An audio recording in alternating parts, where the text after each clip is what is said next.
3, 2, 1, and we're back. Hey, everybody, welcome back to the show. We are in our break for the hour. This is hour 2. Hopefully, this will flow through and you guys will be able to stay in here with me. There you go. Checking a 1, checking a 2. Hopefully, you guys are there. Is everybody in? Let me know how. If audio and video are fine.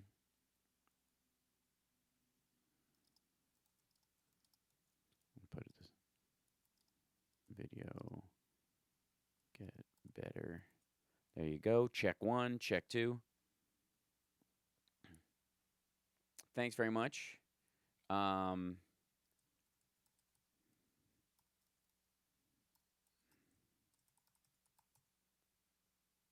Ta-da. Hey, Catherine, how are you?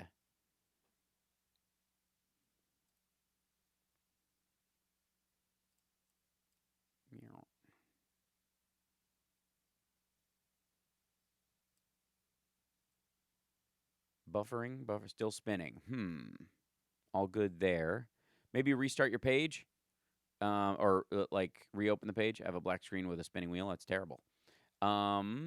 Because I have decent bit rate going out. Let me see if I'm checking Chicago. Yep, they're still there. Do we need to close down? I don't. Video's good. Listening to CPT. Okay. Whoa, got booted. Oh, well, welcome back. Yeah, just restart your page. That might be it. Just yeah, and hit the like. Hit the like. We've got brand new like and like thumbs up because I just restarted the stream, so everybody can hit the thumbs up right now. That would really help us out.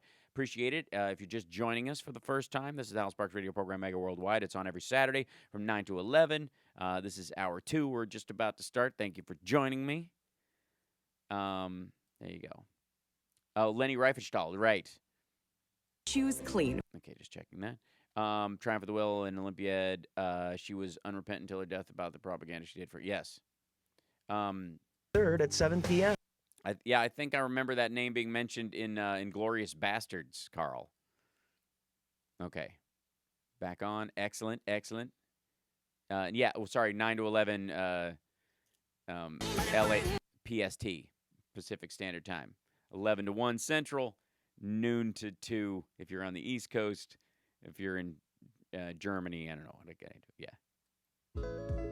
Some knowledge belongs. Oh, I thought that was like it was getting romantic. All the still blanket spinning. Acknowledge the government on the side of the white wealth against labor and consumers to create the wage theft and consumer debt, and emphasis on luxury goods from India and China. Yeah, but I don't know that. Breasts. Save it. Go to Know Your Girls. Susan G. Coleman and the Ad Council. In 1948, it was discovered that ethylene oxide mutates genetic material in. Do I see the like? Yes, I do. I see the likes. Can you see the likes tonight? Yes, I do. I see them. Among other locations, Willowbrook, Illinois.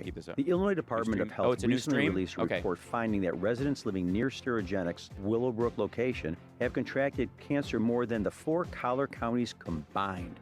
This is I get what you're saying about mercantilism, but I don't know that that's not a supported form of government. That's a descriptive used for an economic strategy by maybe an oligarchical group, but it's not something like, yes, I support mercantilism. No one would come out in support of that necessarily. You know what I mean? Unlike socialism, which is a political thought form. You're listening to the Hal Sparks radio program, Mega Worldwide. I've had people walk out of me before, but not when I was being so charming. Video streaming at halsparks.com. I don't care for you or for the putrid sludge you're troweling out. Damn fuss-faced little pimpstick. True progressive talk. Might be a good time for you guys to give up. So the Iran strike this week, which, by the way, all this reeks of wag the dog. All of it stinks. The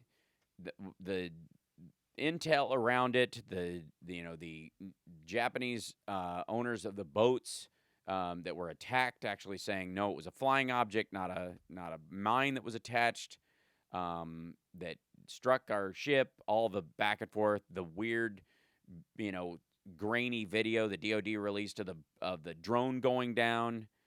Like I feel like. And I think a bunch of people feel this way. And Johnny, I don't know if it struck you this way looking at the video of the drone strike. Did you see that, by the way? I didn't see the video, no. Okay. It looks like a beta test for the black and white version of Missile Command was dropped underwater, and somebody decided to dry it out in a jar full of rice. It is a night vision view of something exploding and falling into what might be the sea, but it is an indiscernible piece of video. I don't care what anybody says. It can be the actual thing. I'm not dismissing that it's the actual thing. And as a matter of fact, that's the damage done by the yellow cake argument and Powell's speech to the UN and the lies around the Iraq war, that I think we all now see everything through the lens of that BS, right? And Trump is somehow, getting credit for being, quote, the adult in the room simply because he didn't go through with an attack that he was already being pushed to do. And the back and forth, these are the two headlines from the New York Times. As confrontation with Iran intensifies, Trump sees few good options. As if this is a standard presidency in a standard circumstance. Right. And then the second one is, urged to launch an attack, Trump listened to the skeptics. And the subheadline, in canceling a strike on Iran, Mr. Trump defied a room full of hawkish advisors in favor of more skeptical voices, like the Fox News host Tucker Carlson. Okay. And I didn't know that Tucker Carlson was now in military briefings, apparently. He is. Yep. He knows all the top secret hullabaloo. Right. So, let's see. Washington. He heard from his generals and his diplomats. Lawmakers weighed in, and so did his advisors. But among the voices that rang powerfully for the president was that of one of his favorite Fox News hosts, Tucker Carlson. While national security advisors were urging a military strike against Iran, Mr. Carlson in recent days had told Mr. Trump that responding to Tehran's provocations with force was crazy. The hawks did not have the president's best interest, it already said, and if Mr. Trump got into a war with Iran, he could kiss his chances at re-election goodbye. However much weight that advice may or may not have had, the sentiment certainly reinforced the doubts Mr. Trump himself harbored as he navigated his way through one of the most consequential foreign policy decisions of his presidency. By his own account, the president called off the, quote, cocked and loaded strike. That was his phrase, by the way. He called them cocked and loaded. Come on. Yeah. Yeah. We'll let that sit for just 1 second. Strike on Thursday night with only 10 minutes to spare to avoid, quote, the estimated deaths of as many as 150 people. The concerns that Mr. Trump heard from Mr. Carlson reflect that part of the presidential id that has always hesitated at pulling the trigger. Belligerent and confrontational as he is in public persona, Mr. Trump has at times pulled back from the use of force, convinced that America has wasted too many lives and too much money in pointless Middle East wars, and wary of repeating what he considers the mistakes of his predecessors. This is, I honestly think this gives him far too much credit. I think this is more, cowardice and isolationism on his part than some sort of genuine concern for how, this will matter in terms of, the deaths of human beings, I just don't buy it that this is a huge concern for him in that regard. But again, I'm fine with it working out that way regardless. You know what I mean? So this is one of those situations where his own intellectual, incurious behavior benefits us. Yeah. Ultimately, and a lot of it, this whole back and forth, even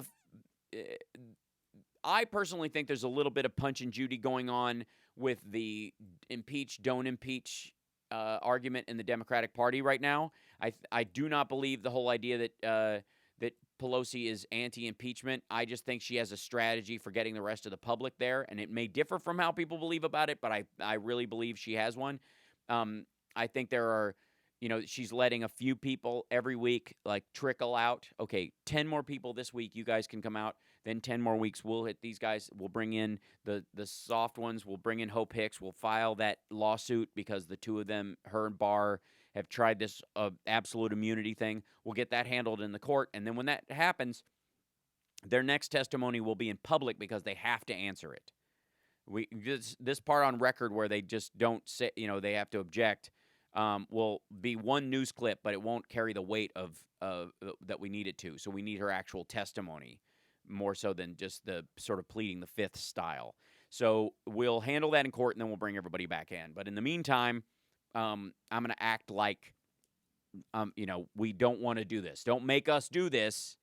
We just want to do normal investigations and oversight. We're not overstepping our bounds. We're not, trying to, create a false coup and endanger our chances at retaking the Senate, for example. Like, there's a lot of factors that go in there. And I think the back and forth about it is strategic. I also, and maybe it's because I see it through those eyes, that I think there's a lot of showboating around this as well. I think this is a flippant decision on his part. I don't think it's well thought out, and I think he doesn't really care either way. He always feels like he can go to war because we have a giant military, and he thinks the longer he waits to use it, the more tension around his leadership he builds, and the illusion of leadership he can show by going, I was going to destroy them, but I decided not to at the last second. It's goofy. So for me, I don't buy that part of it. But I do believe that he invests more of his, he gets more of his opinions from Fox News hosts than he does from his own, even the people he has put in place. Even though this idea, definitely, he hates. He overrides his real, right, scaled down staff. Right, he hasn't hired so many. Right, exactly. So for me, the reality for this is, I'm on a wait and see with what we're, how much this ratchet is going to go up over the next little bit. I think there are lots of Democrats who are constantly saying to go to war with Iran, he needs congressional approval. He absolutely does. This is a whole new front. One of the realities is that he may have, if he didn't go to Congress and this attack went through, because his advisors, the Boltons of the world, may have believed they had the right to, retaliate on this. But since it was in dispute about whether it was in international or Iranian waters, it's not cut and dry. It wouldn't be seen as a defensive maneuver to attack them. That he may have gotten into a situation where he couldn't travel after his presidency because he'd be a war criminal. And one person mentioning that to him after the fact, when in reality his fortunes after he leaves office will be made in foreign markets, may have had more of an impact on his decision than anything else. That's my personal belief. So let's take a break. We'll be back right after this. It's the House Sparks Radio program, Mega Worldwide on WCPT Radio, Chicago's Progressive Talk. We're gearing up next week. I think, is it the end of next week? Is the first Democratic debates are going to happen? They're coming up on us. Amazing. And we are really going to actually start seeing people break down their both their strategy, and again, what I want everybody to watch for is how they deal with adversity and problems and challenges, and how they differentiate enemies and friends while they're up there. If they're incapable of looking at anybody except as an enemy, they're as dangerous to some degree as Donald Trump is when it comes to strategizing what's best for the American people. And we are a divided electorate, and healing that divide does not mean giving ground to extremists, but it does mean recognizing the humanity in other, in people that may, under normal circumstances, let's just say wouldn't be somebody you would want to be around at a barbecue. And how people are able to differentiate those groups will mean a lot. So we'll be back.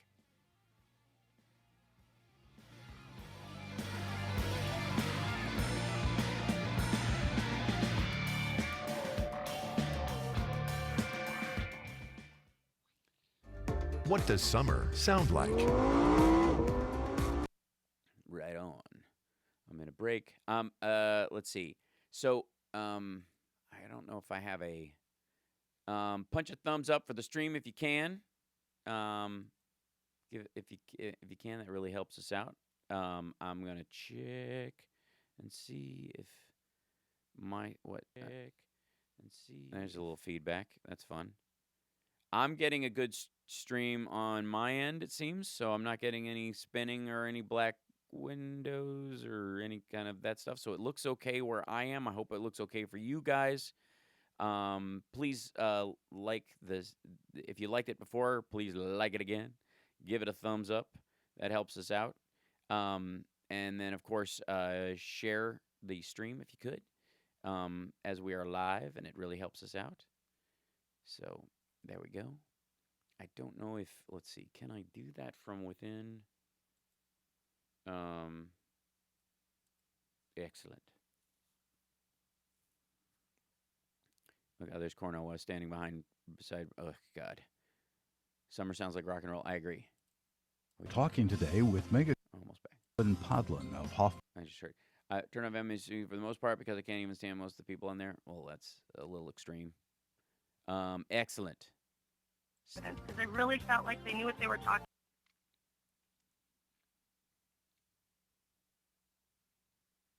I keep bugging my husband that we are going to remodel that kitchen, and as soon as I win the lottery, I'm calling Mega Pros again to come fix my kitchen. One mega call does it all. 847-658-89. I don't know what that's. Sometimes singing your phone number isn't always the best way to go. Megapros.com. One mega call does it all. I'm Fuad Reve. Okay, well, almost back. We'll see in just 1 second.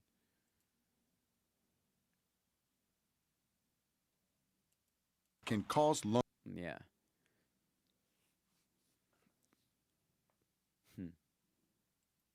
Learn more.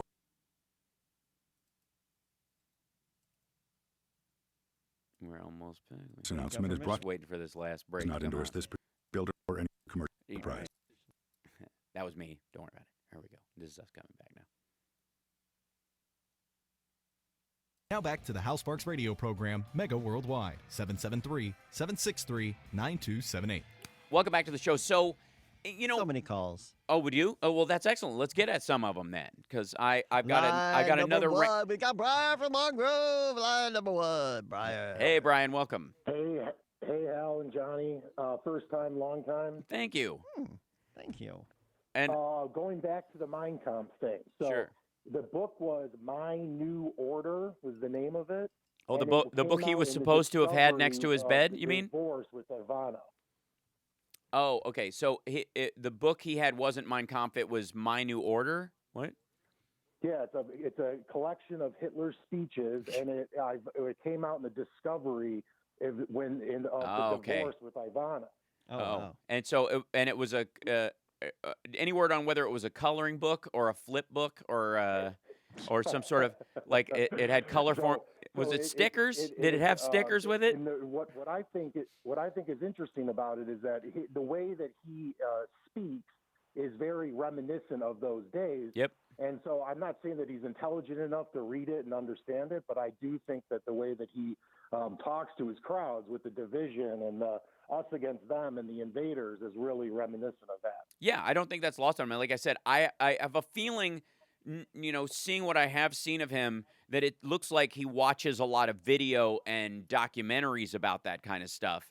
And in the circle that he's, surrounded by, it definitely comes up. There are dudes that Trump has rubbed elbows with over the years, being that his family is Germanic, who've said, say what you will, but the guy gave a hell of a speech. Have you ever seen him talk? It's so compelling. If you don't speak German, you should learn. I guarantee. It was like when Rick Santorum almost said the N-word on the air. Do you remember that?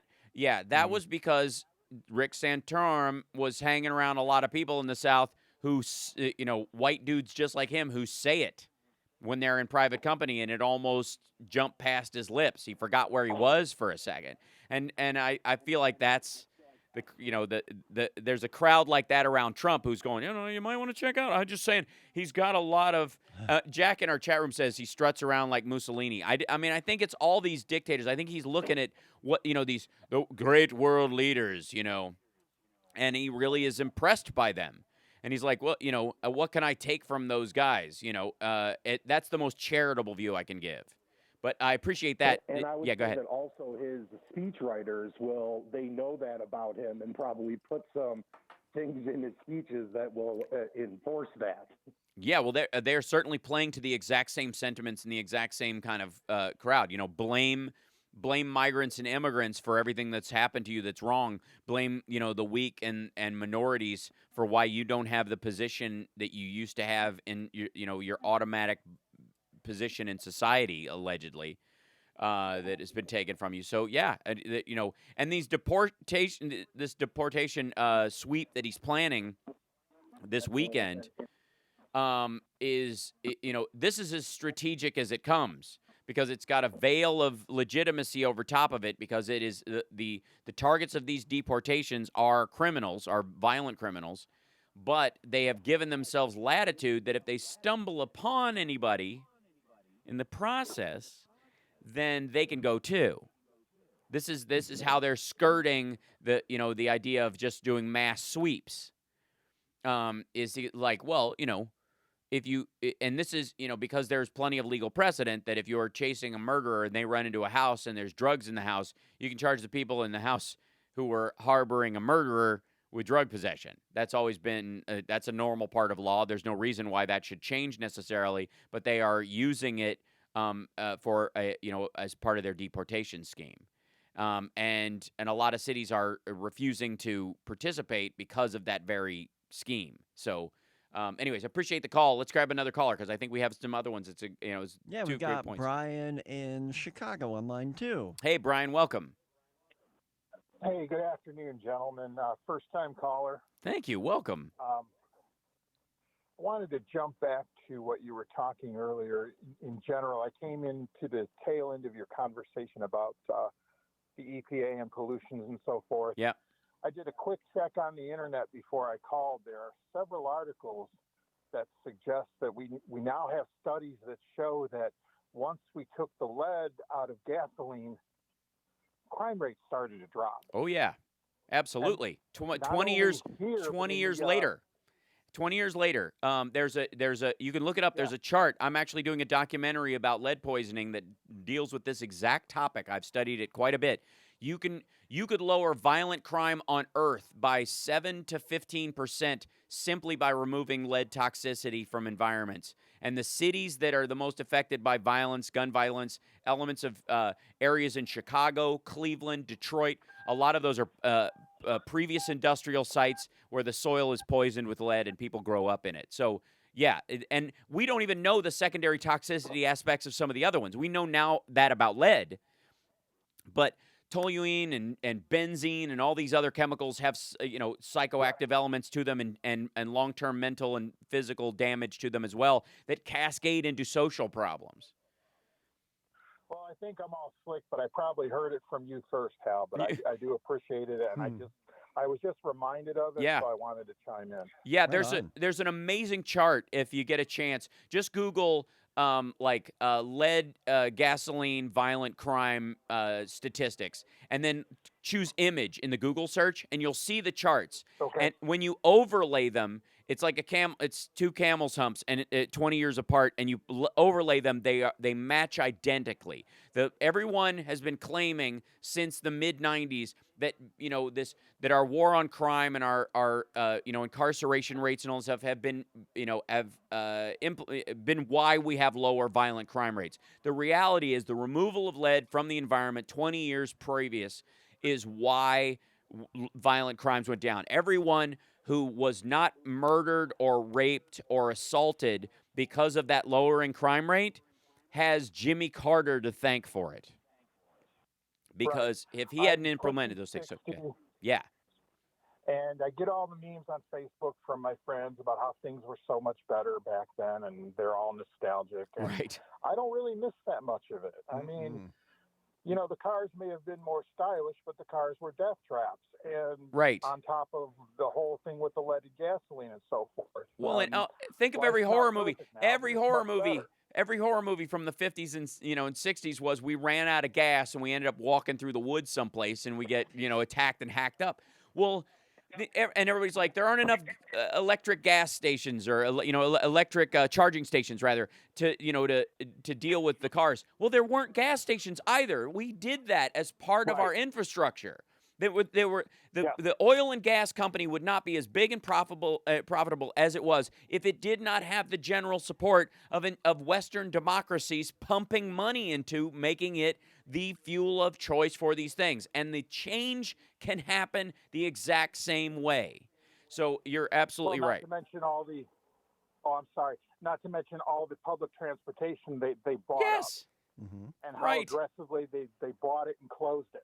Oh, and think of all the businesses that benefited from the transcontinental railways that were put in place by government funds. The U.S. taxpayer paid for all the train lines that everybody from J.P. Morgan Chase and the steel barons of the 20s and 30s benefited from, all the way up to Walmart today.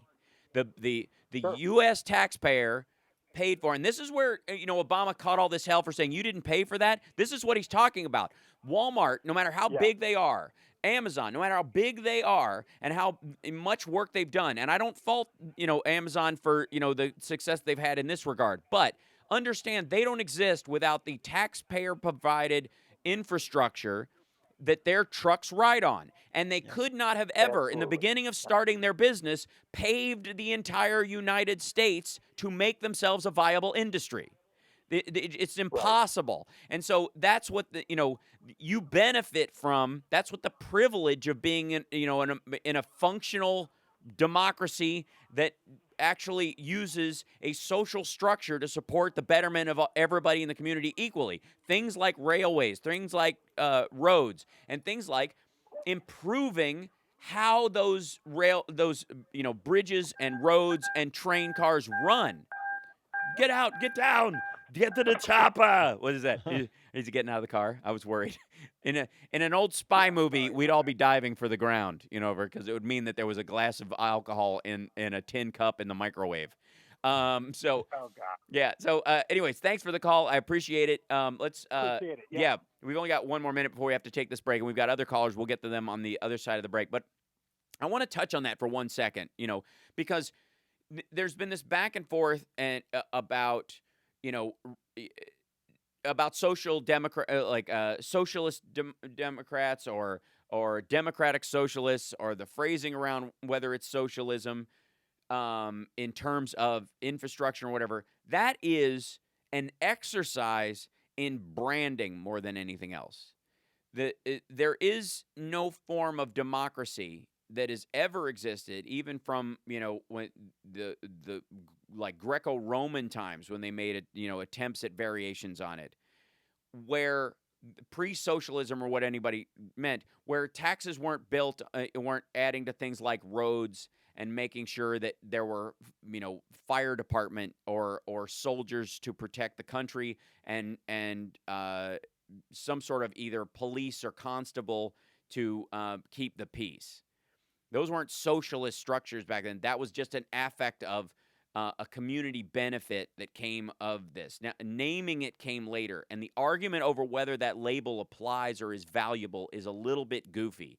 And whether somebody is comfortable with taking on the name socialism or not does not mean that they're not for or against either against mismanagement of public funds on too much defense spending, for example, or that they're not for the building of roads and what I would consider the modern infrastructure gain, which is necessary and will lead us into the new millennium, which is, of course, nationwide broadband and Wi-Fi, which that plan I've yet to see. We got to take a break. We'll be back right after this. It's the House Sparks radio program, Mega Worldwide. We're on YouTube. Infotainmentwars.com. Join us there right now. Like and subscribe. Yes. If you're on and in the chat right now, give us a thumbs up if you can, and also share the stream out there. Or you can just share the link, infotainmentwars.com, and everybody can go there, and off you go. We'll be back.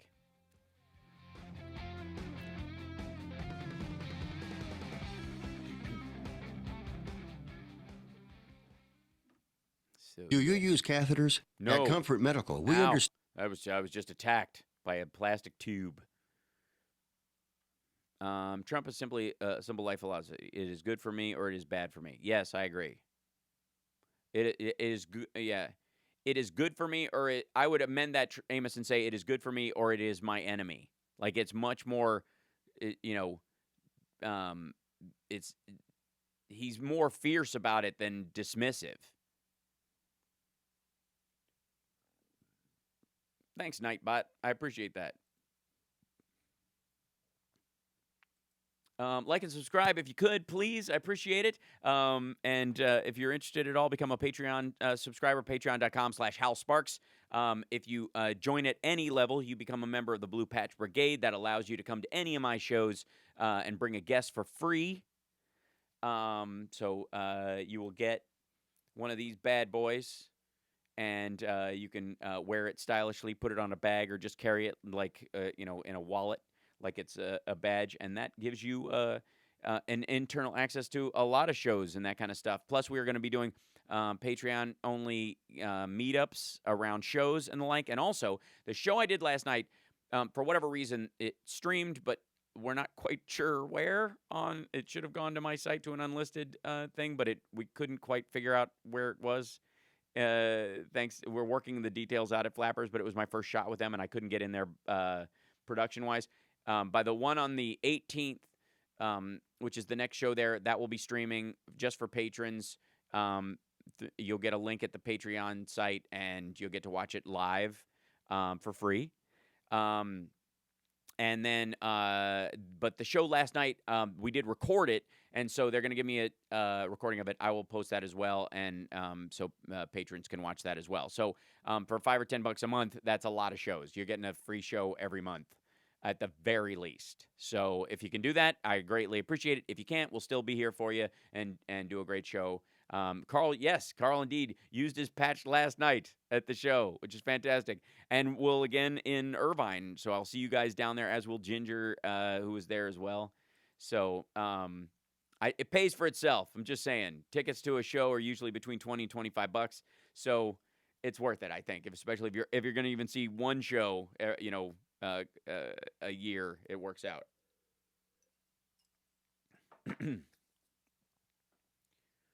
Also telling a group of rich drummers fundamentally nothing will change for you, meaning most likely the Trump tax cuts are not reversed is really stupid move. Just idiotic. Where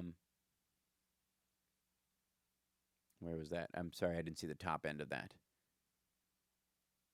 Oh, are we back? I almost got perma-sealed. Here we are.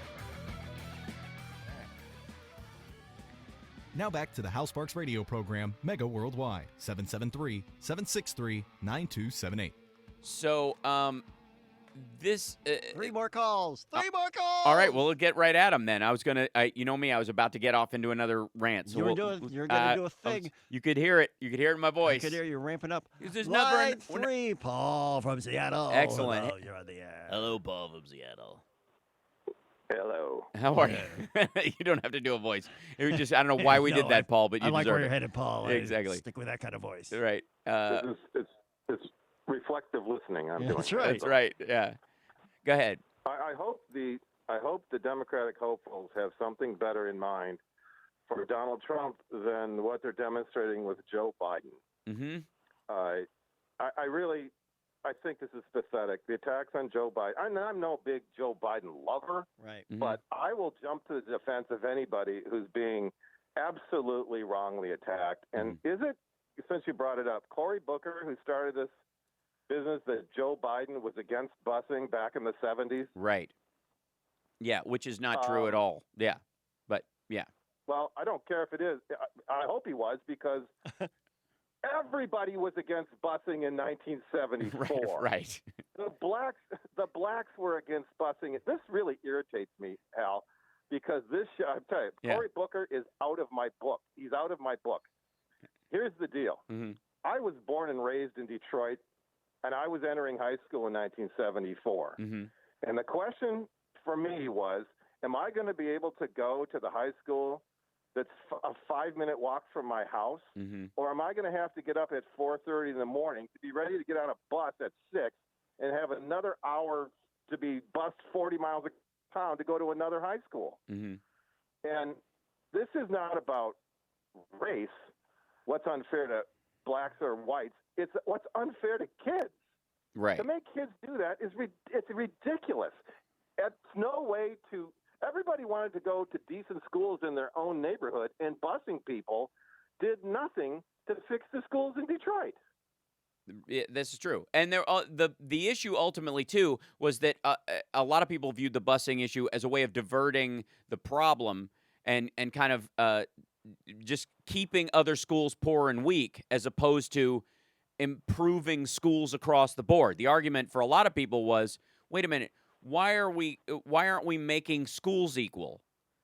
In this process, why are we shuffling kids? Like, why don't we take these kids out of this neighborhood and send them to this school because it's better, and we'll make some of these kids come over here to a school that's worse and get those parents angry, instead of actually investing in schools to guarantee that every student is guaranteed a quality education equal to everyone else's. That there's in a public school system, there should be no reason why any school is any better than the other because of the neighborhood, and it's an ongoing problem still.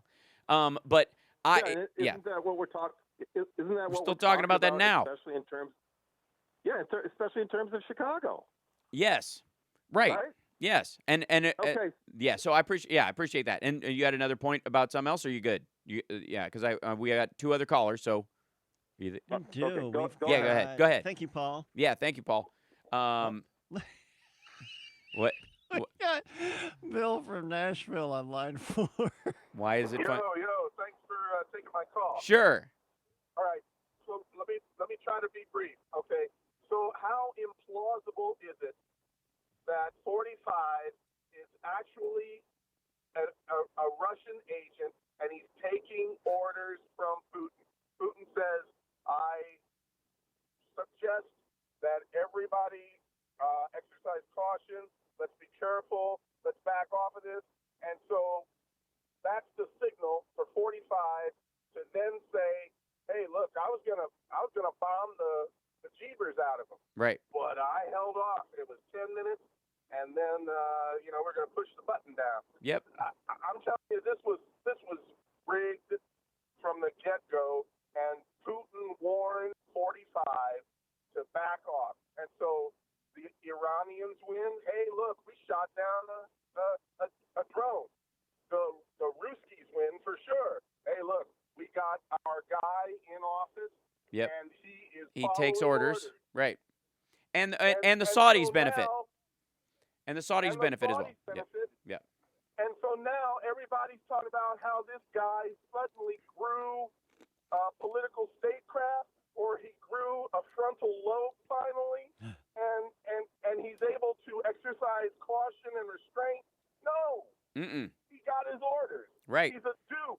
He's a fool. He's a stooge for the Ruskies. What do you think? I would argue that is indeed completely plausible, and I think it's based on promises that he will benefit financially after he's out of office, beliefs that it makes him look good to a certain group of people, and I think the scariest part is, and this is the unknown, and neither you nor I can know this, but it is a reasonable suspicion to have, considering his relationship with Vladimir Putin and their quiet back-channel talking, is that they either have something on him, which is the concern, which is why we needed the Mueller report in the first place and why it needs to be continually investigated to find out what his financial dealings are with Russia, to see what they have on him. That may be the thing that goes, if they could pull a thread and destroy his entire financial future, you bet your ass he would sell them anything they need. That's the concern. Yeah. So I don't think that's wrong, and I do think he spoke in concert with both the Russians and the Saudis, either in one of his back channels or either covertly or overtly with the people that are in his close circle. and what he did is in line with their interests, and that is not an accident. So you can. Yeah, so that it is very concerning, and in precisely that reason, which is why we've never seen his tax returns, which is why he doesn't want us looking at Deutsche Bank, which is why Deutsche Bank was paid, I think, a $684 million fine for laundering Russian money for Putin and other Russian oligarchs as they bleed that country dry and sneak money out of the country. And then all of a sudden, for 10 years, and by the way, during that 10 years is the window when they started loaning to Trump when no one else would, Deutsche Bank had a glitch in their system that somehow, post 9/11, ignored suspicious banking transactions. They literally had a software that's supposed to automatically kick in post 9/11 that says, hey, there's somebody is shuffling money around from sources we have on watch that are concerning, and it's doubling back on itself. They're putting it in one account, transferring it out to an LLC, back into a different account, loaning it to themselves, and doing this kind of stuff. That should go on radar. And for whatever reason, there was a, quote, glitch. This is what Deutsche Bank just said. There was a glitch in their software that missed it. And magically, during the window when it benefited Donald Trump. How could it? What? So, there you go. And there's a legitimate concern that the caller raises. I think we can grab one more caller if we can. Yeah, we've got one more caller. Yeah. We got Elaine, who I think is a giant fan of Tucker Carlson. Oh, all right. Here we go. No, I'm not a fan. I was saying that was a calculated risk, Elaine. I just happened to be watching a show last night, and I was astounded by the fact that, not by the fact that he was sticking up for Donald Trump, but he was kind of going against other Republicans, namely George W., because of wars. Mm-hmm. And I think he called them systematic wars or something. I should have taken notes, but I was just, just so shocked that Tucker Carlson would talk against Republicans at all. And I thought it's interesting that he's defending Donald Trump so vehemently. And I'm thinking maybe this, like when you think about what your previous caller just said, and how the Republicans feel about Trump not reacting to this drone being shot down, maybe this will cause a divide in the party. Do you think maybe? I don't. Here's what I think is happening with that, and because I don't give Tucker Carlson that kind of credit for actual care and humanity. I think he's an isolationist, no, I don't either. And I don't think he gives a crap. I don't think he gives a crap, and I think they believe that. And first of all, the Saudis are almost out of oil, if not completely. They have reached peak oil in what they have. Iran has reserves, but they know that Iran, unlike Iraq, has a huge functioning military. They also have a strategic alliance with Russia, which means there is not going to be a war where the United States starts a war with Iran. What they believe will happen is if there's any kind of war with Iran, Israel will start it and the U.S. will back them. It has to start that way. That's Lindsey Graham's plan. None of the Tucker Carlsons of the world would have a problem if that occurred. They just don't want us starting it so they can claim that they didn't, so it works strategically for their interests in the region. Other than that, they view other Middle Eastern intervention the way they view Rwanda, not our problem, and they just don't care. Well, what I was going to say, I was thinking it was interesting because Lynn Cheney immediately spoke out against Trump not taking any retaliatory actions or anything. And I was just hoping that maybe the Democrats or the Republicans would get disgusted with Trump. Oh no, there's a bunch of them that'll read this as legit and will have a problem with it. None of them will do anything. They'll all still vote for him 100%. They'll vote with him 100%. That as much as it might cause a divide, they're too afraid of him and his base to do anything about it. So I don't see that. I don't see them turning on him. He has a bigger problem, and this is part of why I called it off. He has a bigger problem with actually acting and going to war. Because when he bombed that Syrian base, the phony thing where he let the Russians know what was going on, he let the Syrians know, we're going to bomb this site, we're going to bomb these buildings, empty them, and they'll be fine. They blew up a runway that was unused. They blew up buildings that were empty, and he chicken hawked his way around the Rose Garden for a couple of days, acted tough, and that was that. When he did that, Alex Jones flipped out. Did you? I don't know if you saw the video of that, but it was gorgeous and hilarious. But he was crying on air. What's that like when Alex Jones loses control? Well, right? Yeah, I mean, no one's ever seen that before. But he was weeping on air. It was, it was funny. And I know. And by the way, I'm a man who weeps. I don't have a problem with a guy crying. It's just when it was coming from him and why. But when it's contrived, performative. Yeah. Well, there is a group that Alex Jones talks to, and listens to him. That is a section of Trump's base. That if he created a new war by going to war in Iran on his own, they would leave him. They wouldn't vote for a Democrat, but they would shut down. They would go sort of sovereign citizen, independent. The tyrannical government has come for me. I'm going to go live in my bunker. That kind of thing. They'll never turn Democrat about it, but they would leave him a significant amount, 7 to 8%, which is enough to totally blitz his chances of even coming within the margin of error in the next election. But if Israel attacks and we back them, all bets are on. And as a matter of fact, he would probably gain a 6% bump from the regular non-voter crowd, which is scary. That's the but the Israeli government, because they were unable to put together a true coalition, and there's a lot of flexibility going on there, and Iran knows full well that Israel knows full well that Iran doesn't have a nuke, and they have multiple nukes pointed at them right now. That if they ever started anything, it would be a hot nuke war right away. They would destroy Iran. They would become the enemy in the Middle East again on a scale they haven't dealt with. So there's a lot holding this in.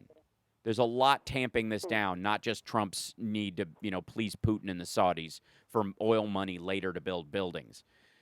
So that Tucker Carlson crowd are peaceniks until Israel fires the first shot. They have a strategy that involves that, not no war in Iran. They want that war in Iran. And until that happens, they can play as dumb and as peacenicky and as isolationist as they want and gain the populist control of that and seem like the adults in the room. But in reality, that's their plan. They've talked about it forever. We always have Israel's back, and they have to have the right to defend themselves. And if that entails fighting Iran, then America will always support them. You'll always hear that language around it from almost everyone, but specifically from the Tucker Carlsons of the world. It's not an issue. It's just easy to. For the record, I'm not a Tucker Carlson fan, as I started screaming in the beginning. Well, please call back. We're kidding. We were so. You know how to take a joke. Just sort of stunned. Yeah. No. I appreciate that. Again, you can be for something that's not. It's like Justin Bieber, challenging Tom Cruise to a fight. You can say whatever you want on Twitter. It's never gonna happen. You know what I mean? And then you can back down from it and go, and I was just kidding, because it was never going to happen. It's the same thing. Tucker Carlson can talk out of his butt about this stuff all he wants, because he knows that the only way this is going to happen is via an Israel strike.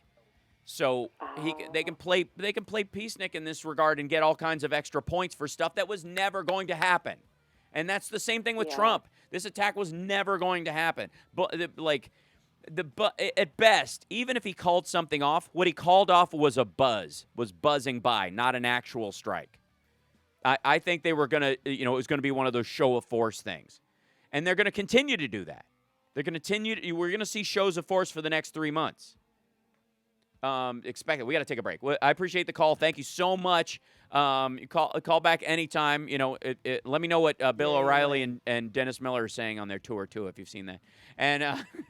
And I want to know what's the Pat Robertson-y looking dude on Fox. He looks like he should be doing. He looks like the Maytag repairman. He used to be got a blitzing on his name right now because I just don't care. Somebody in the chat room is going to yell at me. Oh, the Alex Jones kitty porn thing was hilarious too. Did you hear about that this week? No. Oh, well, after the break. Wait. Yeah, when we come after back. the break. Wait till we come back. Oh my God. Oh my God. We'll be back.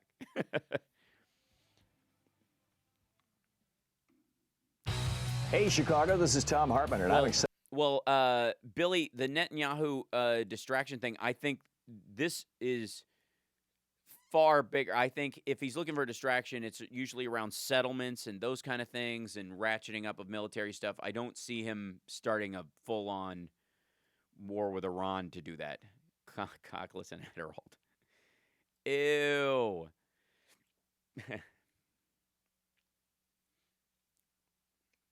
Yeah, Bruce, that's what he said. God.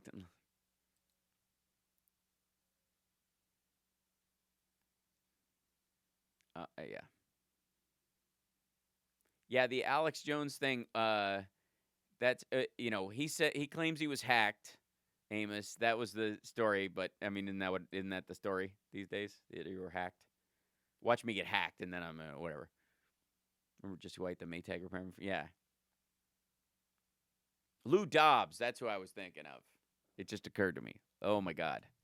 Lou Dobbs. $50. He's what a creep. Alex Jones got $1 million bounty to pay to anyone who finds the real senders of the porn. Right. What, does he want more? Only at Walmart Family Mall. There we go.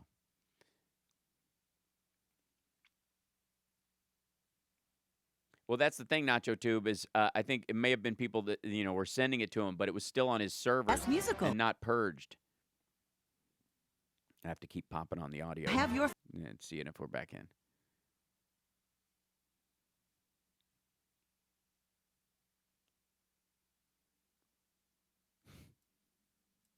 Inspired. Hey, Matt. August 11th. Get tickets at goodmantheater.org. That indeed. Okay, we're almost. They got one more commercial. But some Halloween Sparks. I'm gonna get in trouble for this one. Let's see.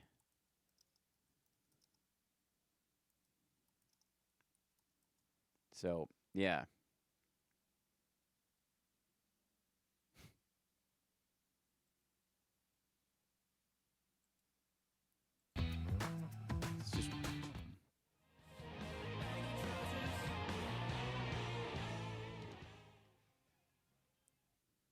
Is this us back? Are we back? Welcome back to the Hal Sparks radio program, Mega Worldwide. It's now time for the happy ending. I was getting that always comes after the music. I always like the music fades down. If the music fades down before we get the tease or the stinger from whoever, I'm always like, oh my God, did we go dead? Are we gone? What happened? Oh my God, help me! That's exactly what I was thinking. Please, Lord, no, help me, Lord, help me. And then it comes on. I'm like, oh. Whew.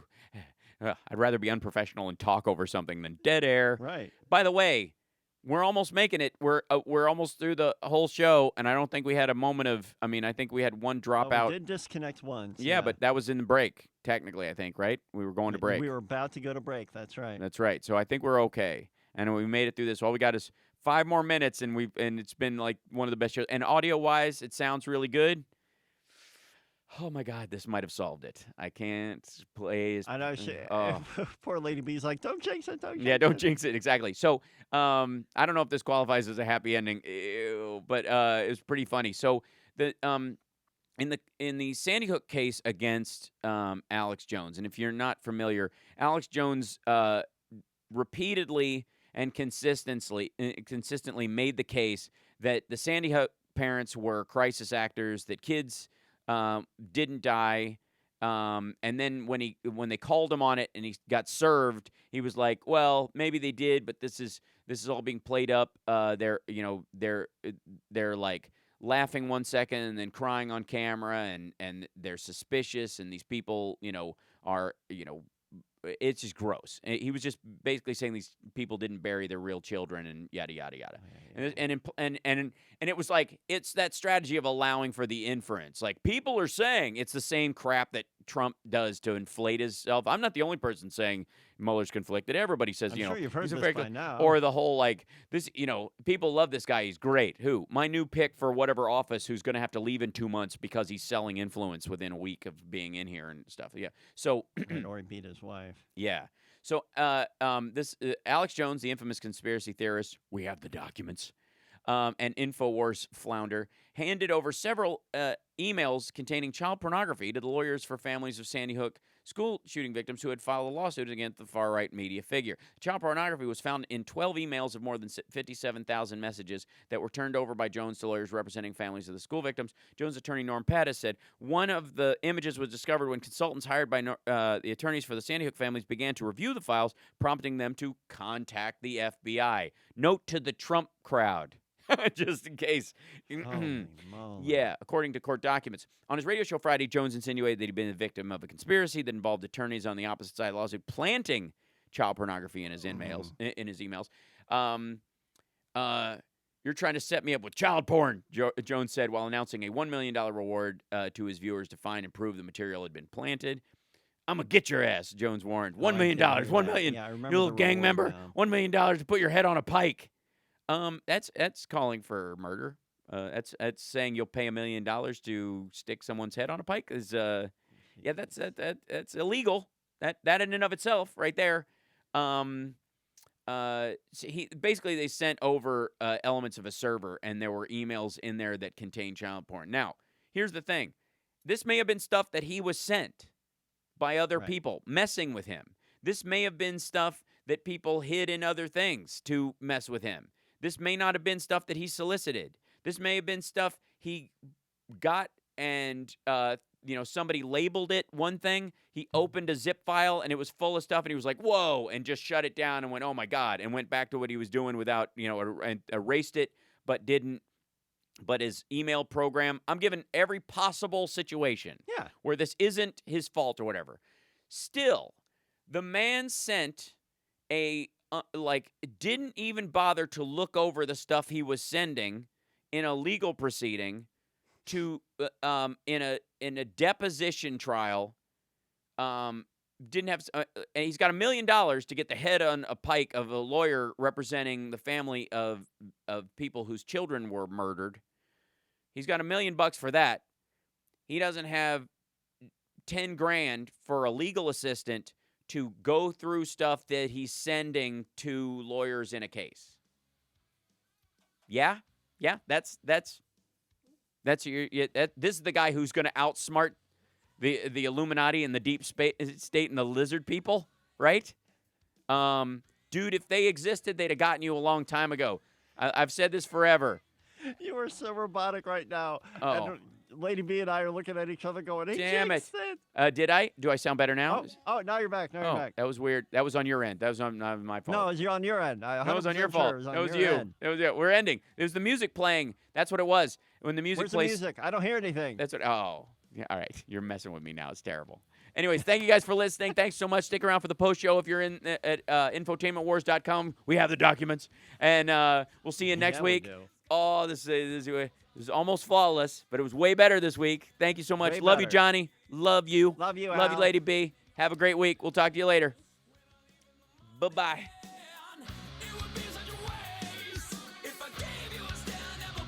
Oh, my gosh. I like that song. Did you know you can listen to WCPT Love you. stream Love that song via too. their website, TuneIn Radio, iTunes, Love you, Johnny and Million. Windows See you Media? later. Bye. Click the Listen Live tab at WCPT820.com. Signing off. Bye-bye.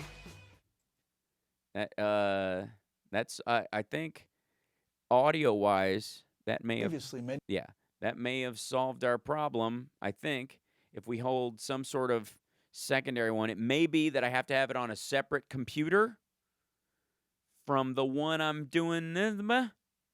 Maybe that's the solution to my confusion. I don't know. Thanks, Prof. Thanks for being here. Deep state, is it real? We don't know. I do not want gay frogs. I don't know, I bought infotainmentwars.com a long time ago just to mess with Alex Jones, literally. And so I think it's appropriate that we use it for the thing. Thanks, EO. Thanks, man. Maureen, your patch should be on the way if you haven't got it already. But if you don't get it, you don't receive it, let me know. We sent out a big another group of them just last week. So that's right. I sort of believe in the deep state. Well, I mean, I believe there are institutionalists. There are people who've been in for a long time. I also think there are some people who've been in for a long time, since Nixon, that are still in office, still holding, positions in the State Department and other stuff, who have all the preconceived notions and concepts and ideas and philosophies and bigotries and biases that came with that or whatever. But the idea that they represent a sort of cabal against the sitting president in a given time is just, I find, cartoonish. I think a couple of them might get together occasionally and go, this asshole. But, I have an audio laptop just for podcasts and recordings. Yeah, I think we're going to have to separate them and it won't be on the same one. It worked when we were testing it this week, so I was like, if I can do this with one computer, oh my God. Because all I need is a new laptop, which is way cheaper than... what was that? Did we lose audio? No. Oh, I kicked out my own headphones. Is that right? What happened? Yeah. Check 1, check 2. That's so weird.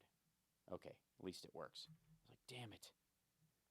I'm like, I need a longer headphone cable. That's part of it too, because if I move on this thing, it yanks it out, and I'm like, oh, it's gone dead. I've got panic. It's so terrible. Let's see.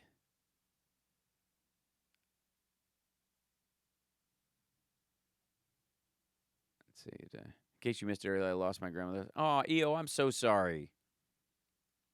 Condolences, buddy. I'm really sorry about that. I am, many of you know that I reference my grandmother in my act, and I wore. She was my grandmother, Siler, my mom's mom.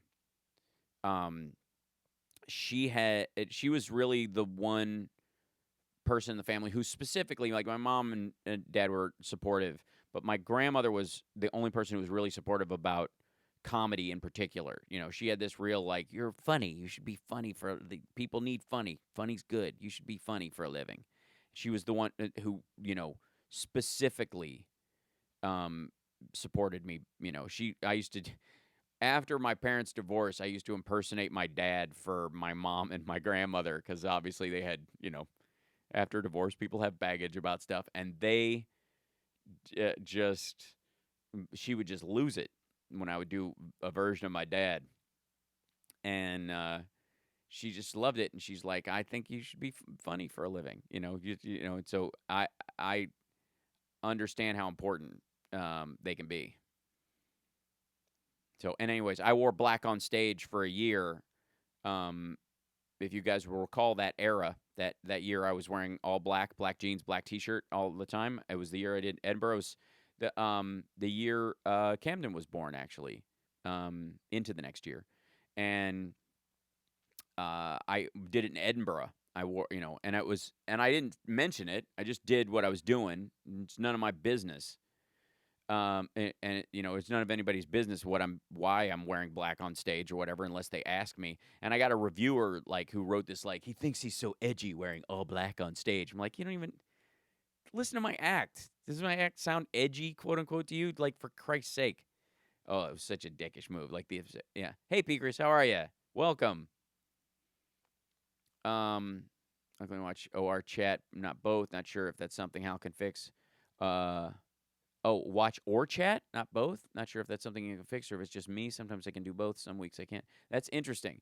Let me see if, because I think Nacho Tube, I've seen you every time in there. It might just be your browser. Or which browser are you using?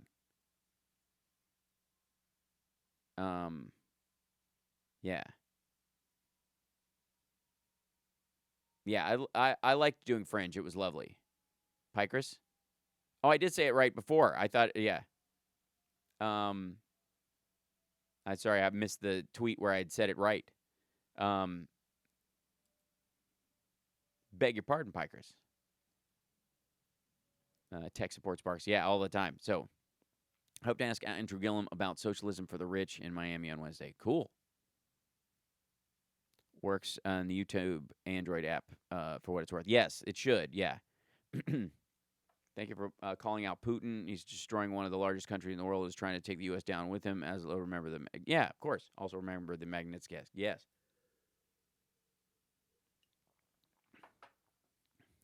Yeah. Let me see real quick. Let's see.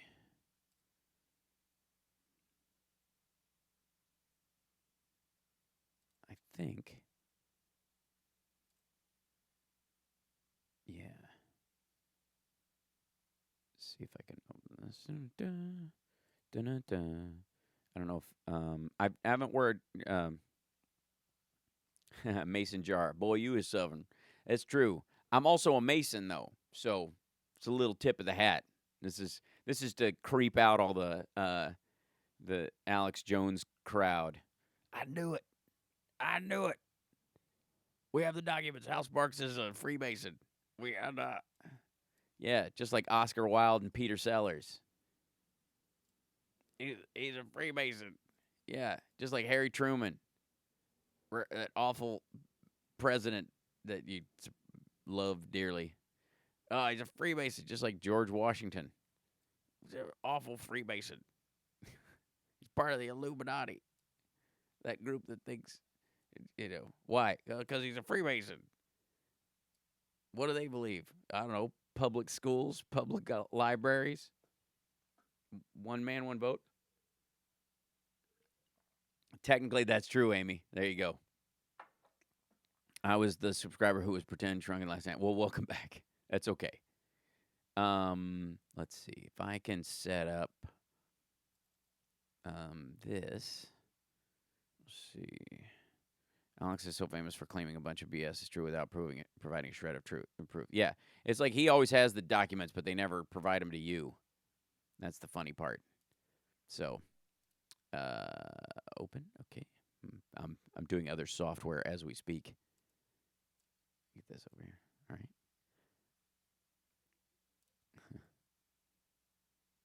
Yeah. How was everybody's week? Did you guys see any of the? I mean, there's a bunch of like lead up events, fish fry stuff, and all that about where the candidates are getting together. For me, there was so much legit news going on. Let's see. Okay, cool.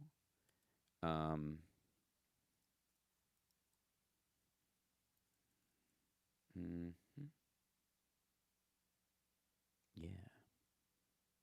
What the heck? Comedy's so important. Monday we had a staff meeting and found out we're all getting laid off. Wow. Came home to a blue patch in the well, we're all rooting for you. Carl found a job, so will you. You got potential. Jason Johnson is putting up clips all over the South Carolina speeches on YouTube. That's cool. Warren Harris, my heroes, started working both campaigns this week. That's great. And Monday, it sucked $600 for car repair. I hear you, Amos. I had new tires. It was like $450 because somebody slashed both of my curbside tires. Yeah, I loved Kamala as well. How did I? We're going to try to fix this as we. Okay. Amos, you became a niece in the chat room when she was typing to me. I think she was typing really fast. So instead of Amos in the chat room, it was Anise. You became Anais Nin in there.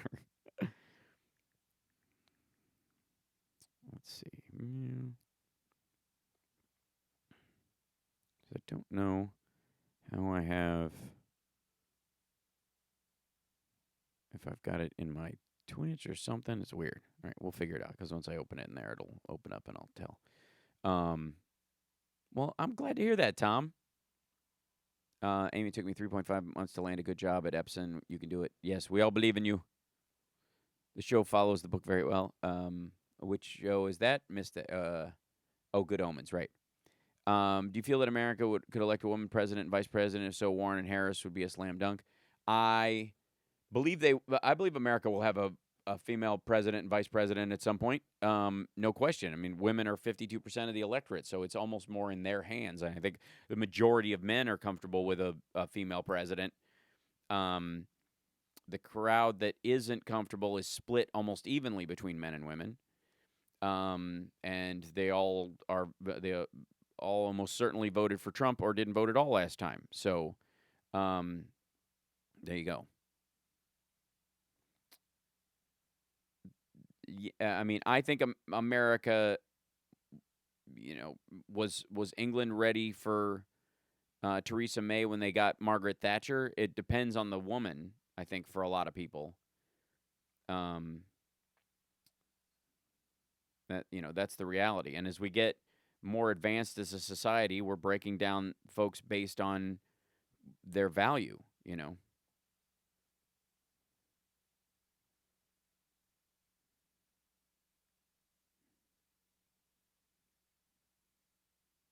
Mm-hmm.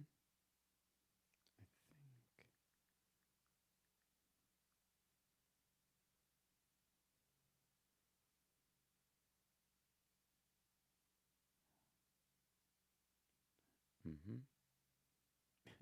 I love when I have to tell something. I'm not a poem. I'm not a robot.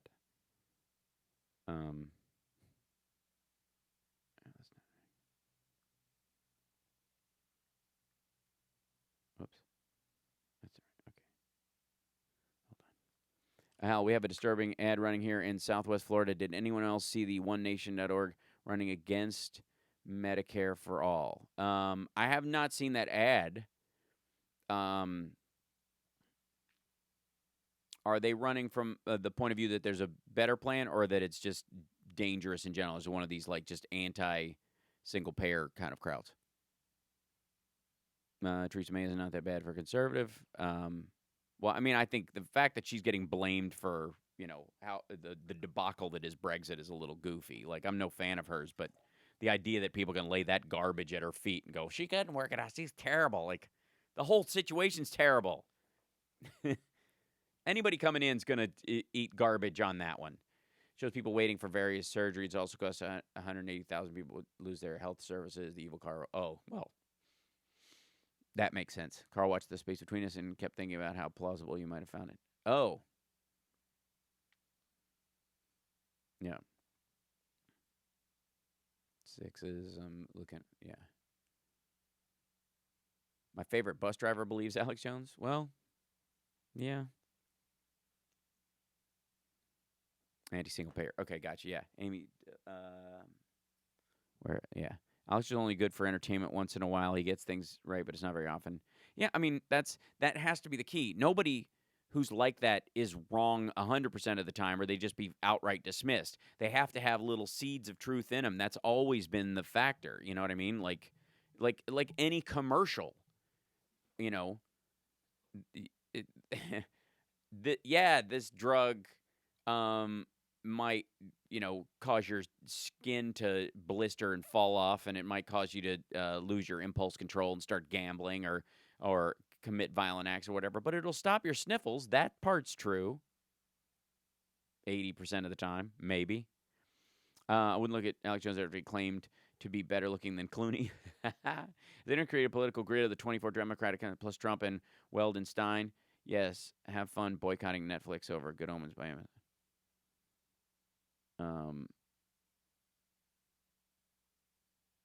Have fun boycotting Netflix over Good Omens by Amazon. Oh, I see. Because it's Good Omens is on Amazon. I haven't watched it. So Shakespeare famously said, "Even the devil can quote scripture." Exactly. Alex Jones looks like a bloated monster that ate Alex Jones. Sometimes I find myself concerned for people, even if I don't like them, and Alex Jones looks like he has a heart defect that's kicking in. There's people get overweight, and there's different kinds of overweight. There's people who are simply eating too much. It usually results in gut and hips. They'll have smaller arms. People who drink a lot end up being, with a certain level of like gut and face bloat. But flat-assed with small legs, that kind of stuff. Like it affects your body differently. Why you are overweight or what's going on, is and how you get that way is a factor. You can tell. You can look at somebody and go, too much sugar. Knock the sugar off, man. In Alex Jones's case, he looks like he's been floating in a river for days and got sunburned. He looks like he's got corpse bloat and he's a human walking around. It's bad. Like, I don't get it. And it's not just eating. It's something else. I don't know if his mix of supplements is off, if he's doing anything illicit on top of his regular stuff, if it's a cascade of things. It just looks like kidney damage kind of stuff. It looks like a testicle with limbs. Excuse me, do not down-talk testicles. They have worth. In my case, soda and pasta. Yeah, those are killers. Amy, you've experienced emotional maturity as a result of the time you put in. Just keep that in mind, whether you're writing a cover letter, resume, and interviewing. There you go. Man, Amy, Carl knows what he's talking about. He went through this, so I would take a page out of Carl's book in the job search area as well. And I would also take a page out of his book in his assessment about Alex Jones. We have the documents.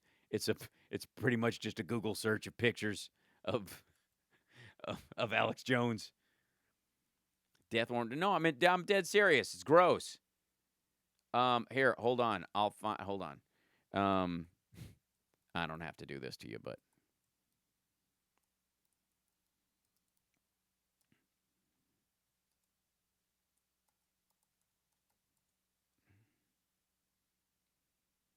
I'm going to see if this will work for me. Okay.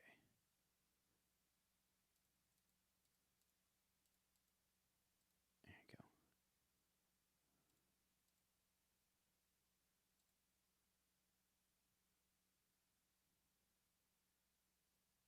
you go. Okay, cool. Since I retired, I keep getting job offers. Yeah, well, that's the interesting thing too. Is my dad, he had to quit work so he could get some work done. Just like me. We have, for whatever reason, there we go. That's all good. Okay, cool.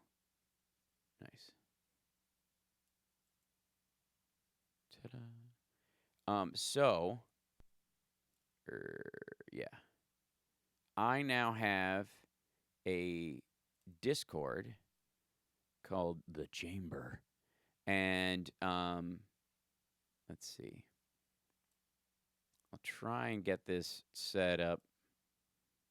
I don't know how to get people in there quite yet. Invite people. How do I do it? Okay. There you go. Copy. In case anybody in future has problems, I might set this up as a secondary way of doing the chat with us occasionally by putting this in here. Hold on. I'm doing little tech stuff. Whoops. There we go. I don't know if you use Discord, anybody, but I set one up for the Twitch channel. And in case you have issues with the chat, sometimes that might be a secondary place to go. It's obviously easier to stay in this one, and you can, I don't think Discord has like super chat and all that other stuff. So obviously the benefit is lower. Hey, Pikers hopped in on the phone. Just slid into her. Hello, is it Ratmando you're looking for? No. What does that even mean? So, yeah.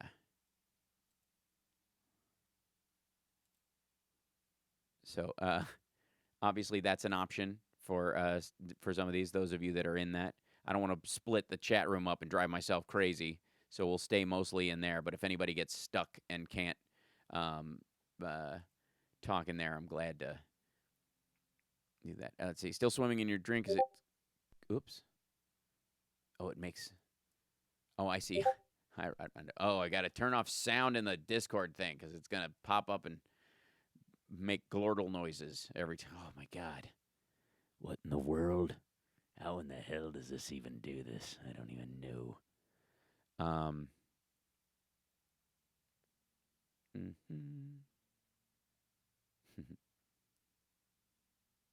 Oh, yeah. It's only 94 likes. Hold on. Wait. I made a thing. Hold on.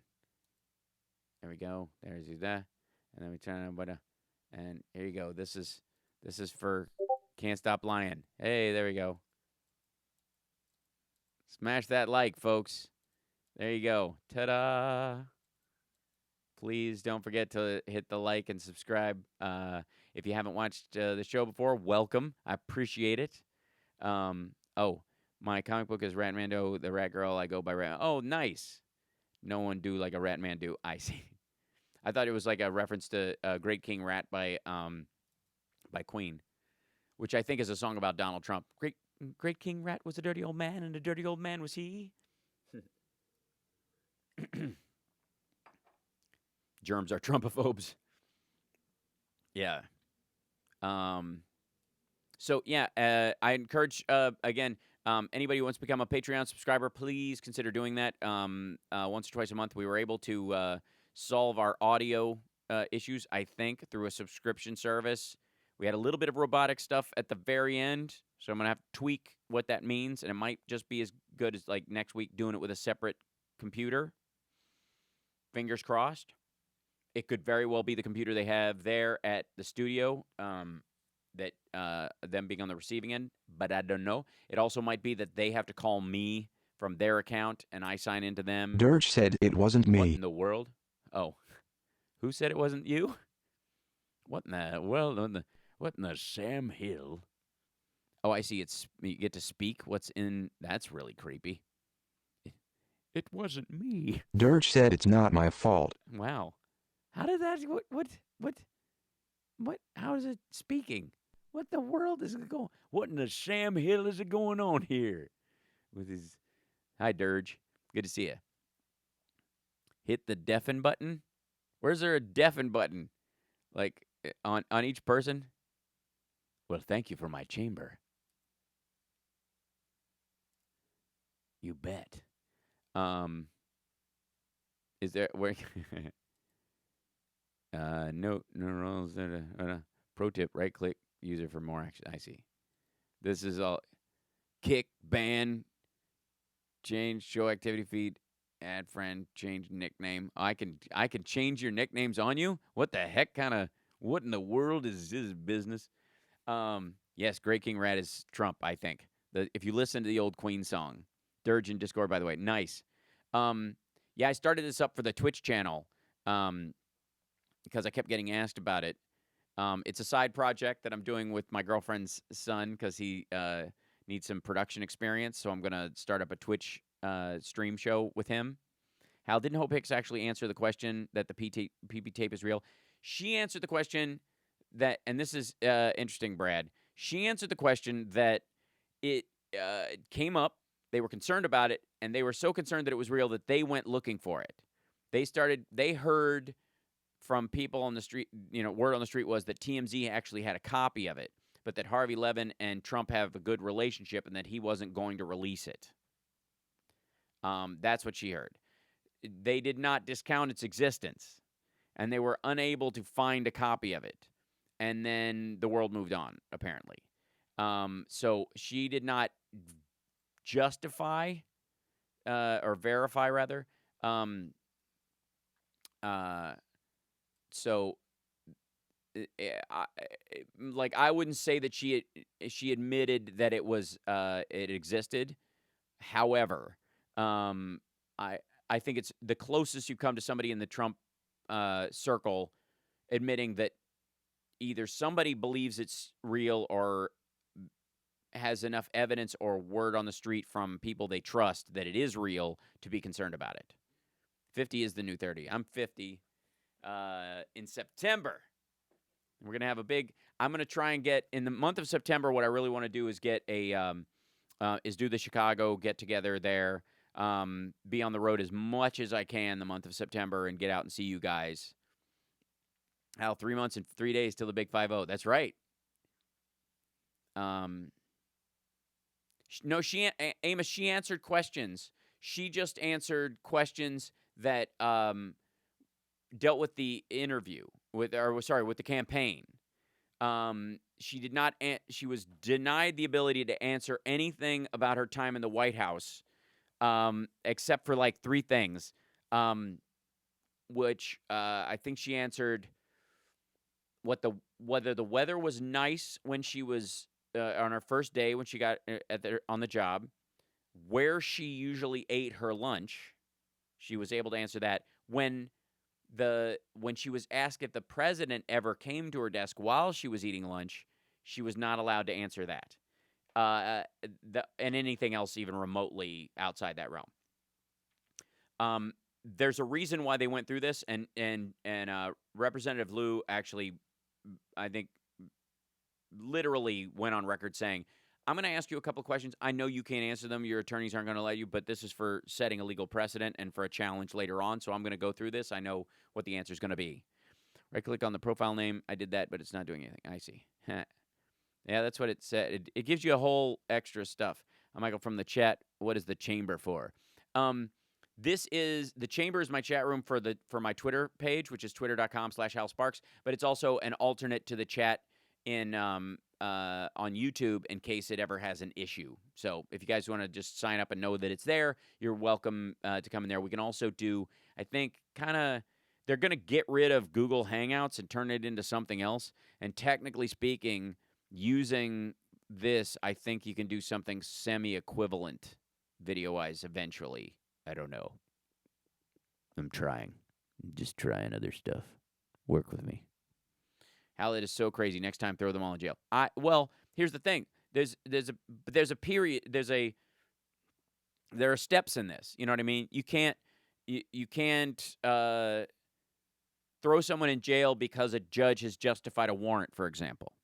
There are legal steps that have to exist for the protection of everyone, even if other people take advantage of dragging those steps out, right? That's what we want in our judicial system.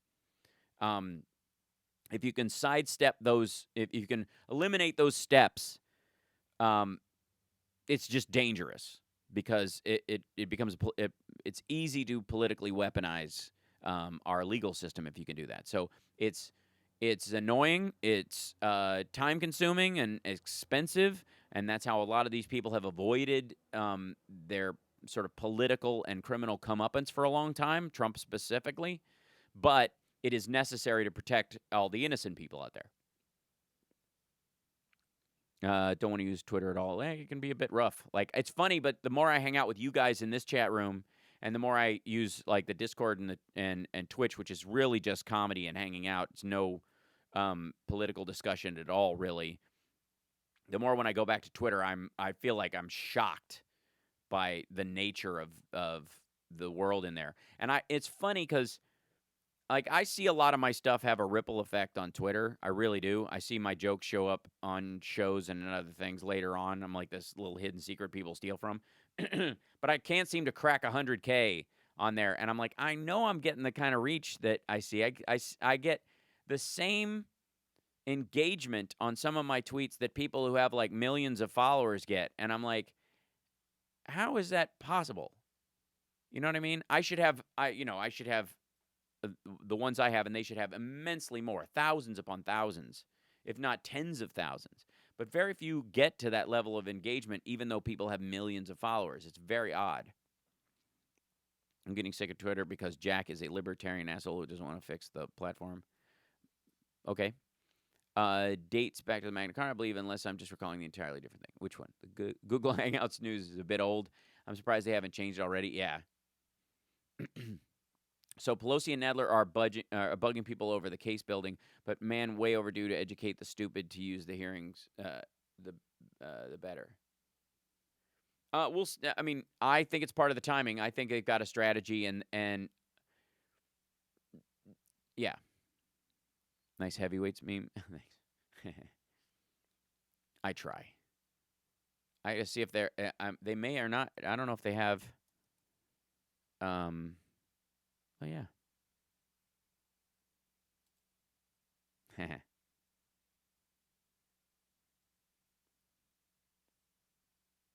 Anyone now getting robo-texts? Oh yeah, I haven't gotten anything like that. My mom's getting robo-calls though, because she's from Kentucky. This is a safe environment, Hal. Oh, thank you. Try networking with David Pakman. David Pakman's going to be a guest on the show in Evernum in a couple weeks. We're gonna schedule it. I just had to work out how we get him into the show. Oh, I'm drinking iced tea, by the way, not coffee today, just tea. St. Louis to Chicago is a 4-hour drive. I've done that drive back and forth from Grand Rapids to Chicago to do the radio show and back in the same day. I am drinking. I'm drinking plain tea, JG. 6 is a medieval charter for. The Magna Carta. Yeah.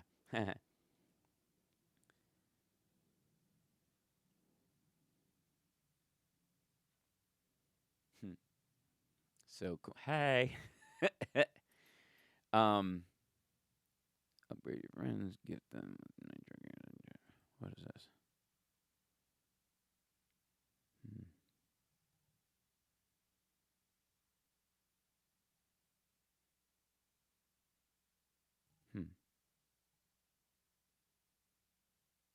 Oh, no then. I'm not interested in that.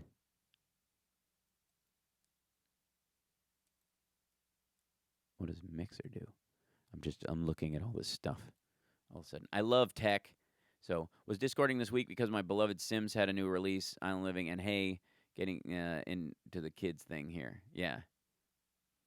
I've been doing mostly Call of Duty on there, but I'm also, because I play Call of Duty while I'm waiting for renders to finish on my computer, and sometimes it takes a good deal of time. So, and then and I started doing a little bit of Diablo too, because I like that game. Watch Randy Rhodes' show Monday and saw the chat. Wow, talk about bot trolls. The moderators had their hands full. Oh my God, I can't imagine. Bless her heart. It's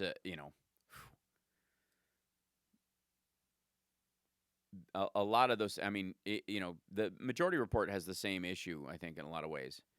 I think it's funny because I'm not necessarily. I wouldn't say I'm unwelcome in those circles, but I've got amongst the Majority Report, I think those crowd, if they think of me at all, it's not fondly.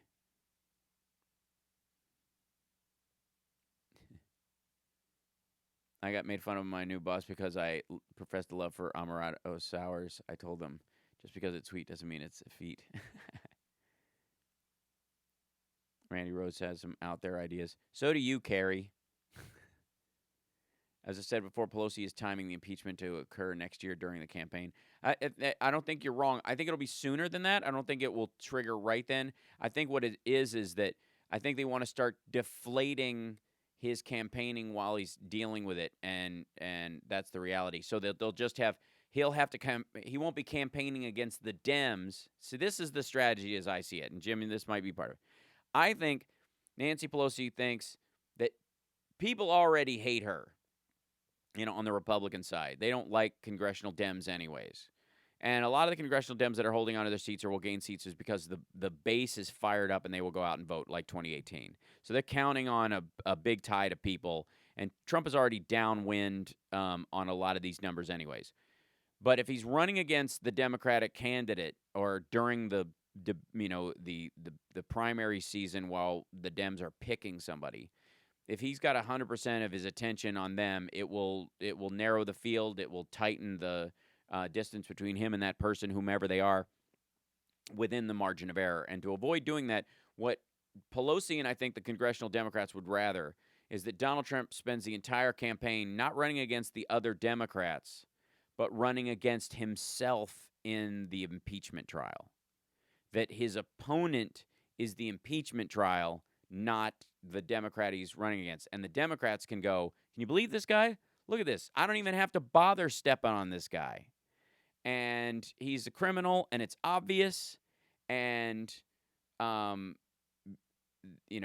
kind of stuff. So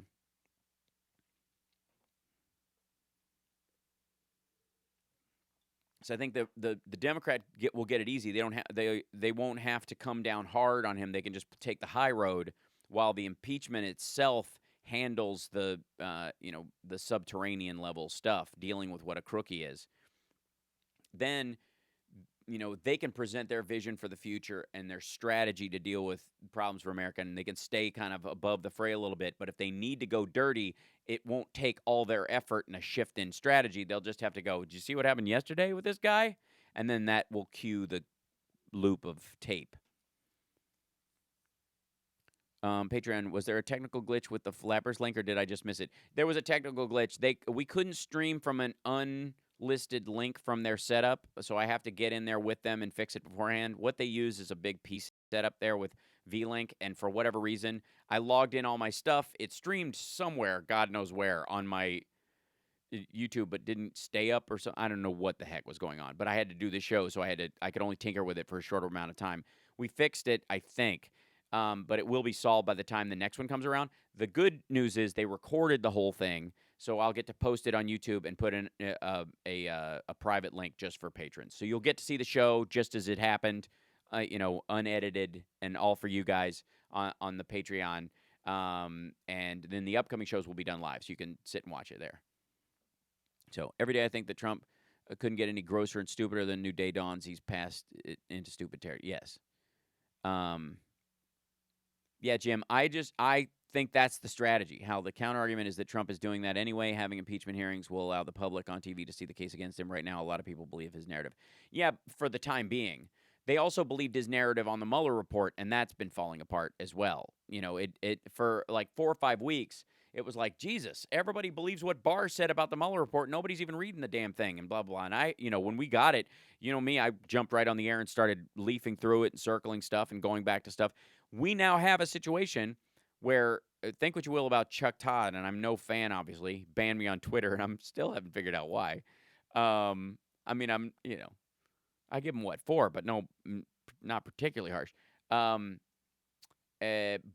also George Stephanopoulos, both of them said to his face in the Rose Garden, sitting across from him during an interview, it does not say no collusion. There's nowhere in it that says, it says no collusion. He's like, no, it doesn't. Both of them. That's a huge step. The press is now in a position with him on the Mueller report that they were never in before. I mean, that was a minor miracle that happened this week. Just got tossed off the broadcast and sent to a cold beer. How evil. How did that happen? Must be more patriots because the super chats have dropped off. Well, we have 0 super chats today. But yes, that's why we need Patreons. That's exactly right.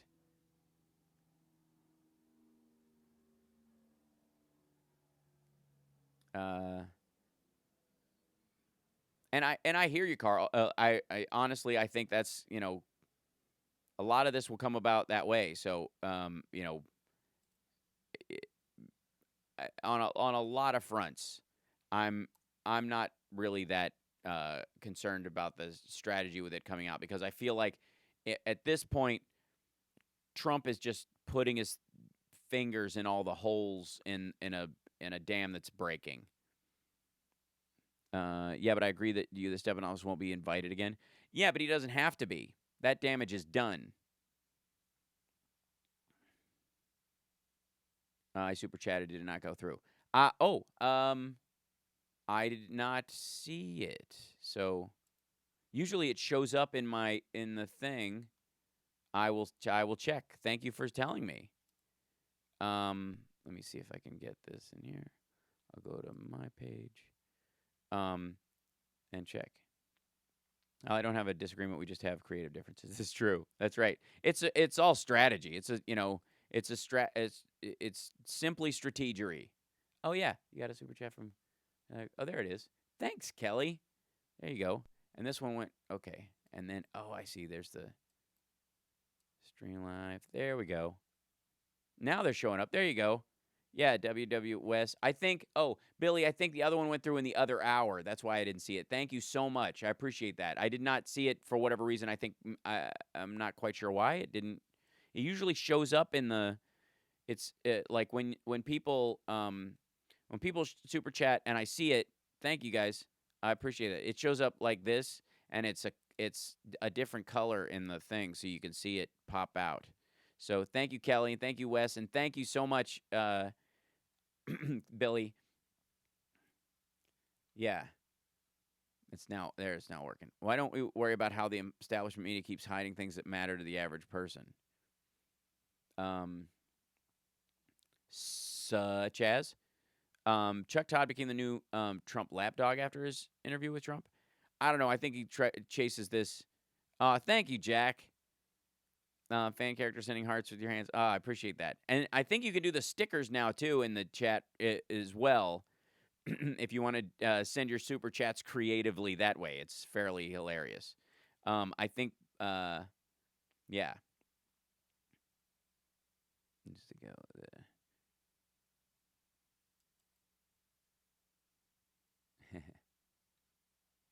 Thank you very much. There's that. Jack's there too. There you go.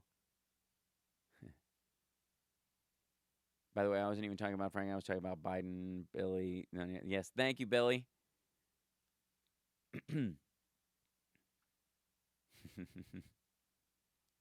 And oh yeah, smash the like, guys, if you can. That's really helpful. Boink, boink, boink, boink, boink, boink, boink, boink. Yeah.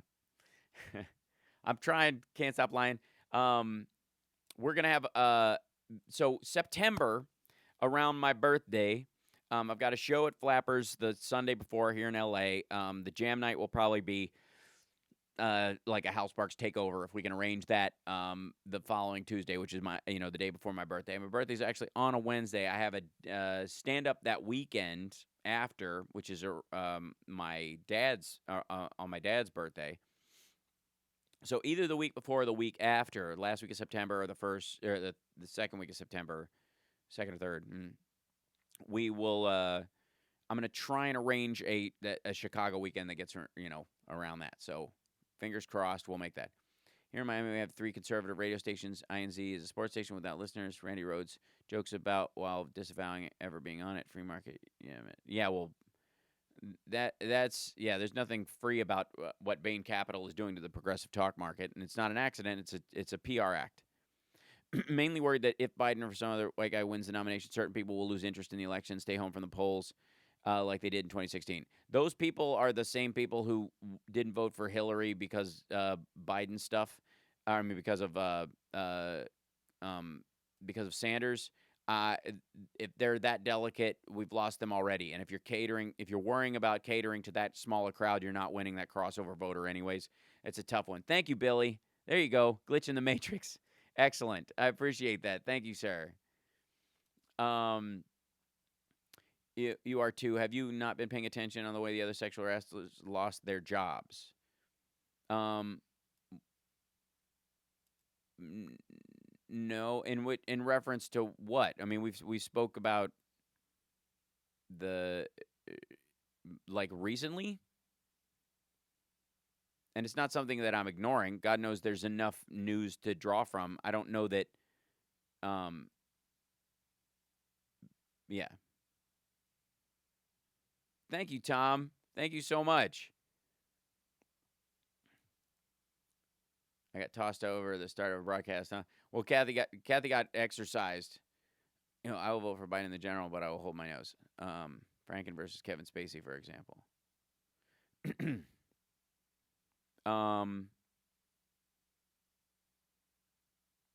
What about Franken versus Kevin Spacey?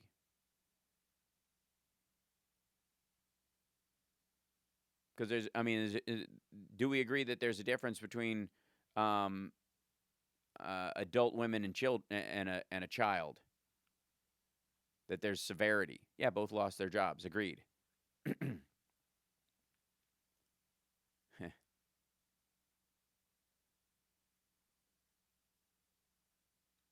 Biden is fading, particularly after he lost rich donors. Nothing would be fundamentally changed.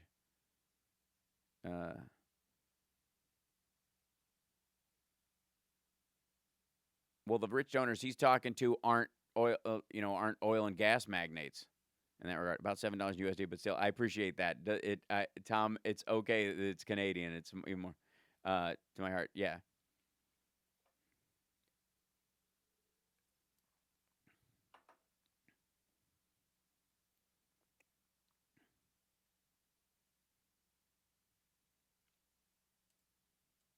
Yeah,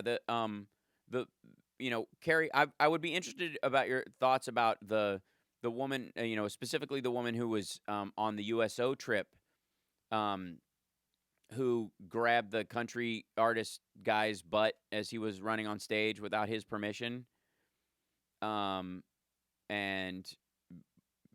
was just kind of physical with people in that regard, and yeah. So I'm curious about what your take is on that. Comparing Franken to someone with a job in the private sector is problematic. Franken was elected to his position. Countermanding the vote would have required something like due process. Agreed. Yeah, he resigned. Even if Warren was elected, nothing would fundamentally change for rich people. Well, here's the thing. I think Warren's biggest benefit, I think, as a candidate is the creation of the Consumer Financial Protection Bureau, and obviously the Republicans want to gut it entirely, but the ability to protect people from predatory lenders, and also to guarantee the lending rights of people, if you're borrowing money, to have at least a shot at money that you can. If you are a decent human being who has a job and the ability to pay a loan back, should at least get the same chance at a loan that someone like Donald Trump, who's had 6 bankruptcies and sues banks for trying to get him to pay him back, should get. You know what I mean? Like, why should he get better terms than you? There's an element that would shift things if she was if that plan that she put in place even before she was running for president actually was fully envisioned. So I think there would be elements that would change. There's once you reach a certain point of wealth, quite frankly, in your life experience, your bank sheet may change, but your experience on this earth won't change till the day you die. If you hit $1 billion, like there's no fundamentally, other than bragging rights, there's no experiential difference between someone who has $1 billion and 70. You can only eat so much, sleep so much, be in so many places. You're still one person.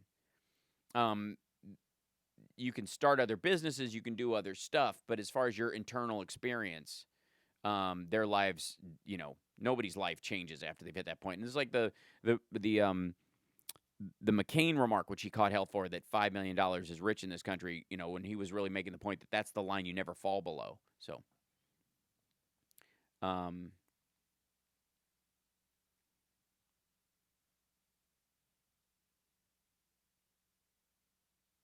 yeah, Carrie, Franken asked for them to look into it. He was fine with an investigation. It bothers me that the mainstream media is avoiding the candidates other than, oh, look, a gay mayor and Biden.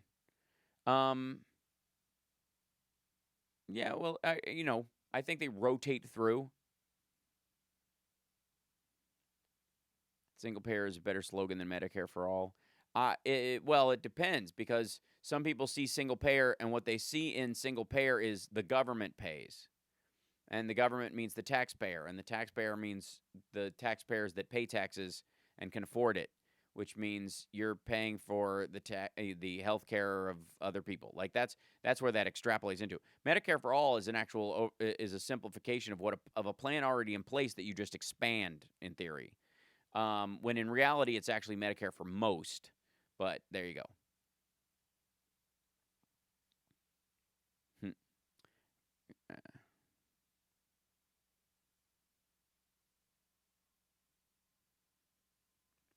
On VA and Medicare, and thank you for helping me out, general public. Yes. Old people won't want Medicare expanded. There may be some pushback against it. Franklin was really doing harm to Trump. Now he's gone. We are the ones paying the price. Yeah, that's the again, the accusations against him. The problem is they get leveled on they get held at the same level and equal to the accusations against Trump, for example.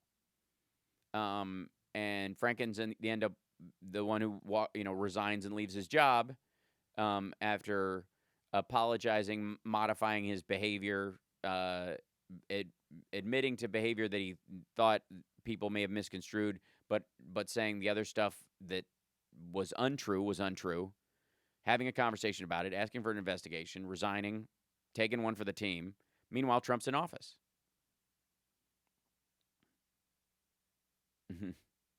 So, to paraphrase Lewis Black, the two-party system is a bowl of shit looking at itself in a mirror.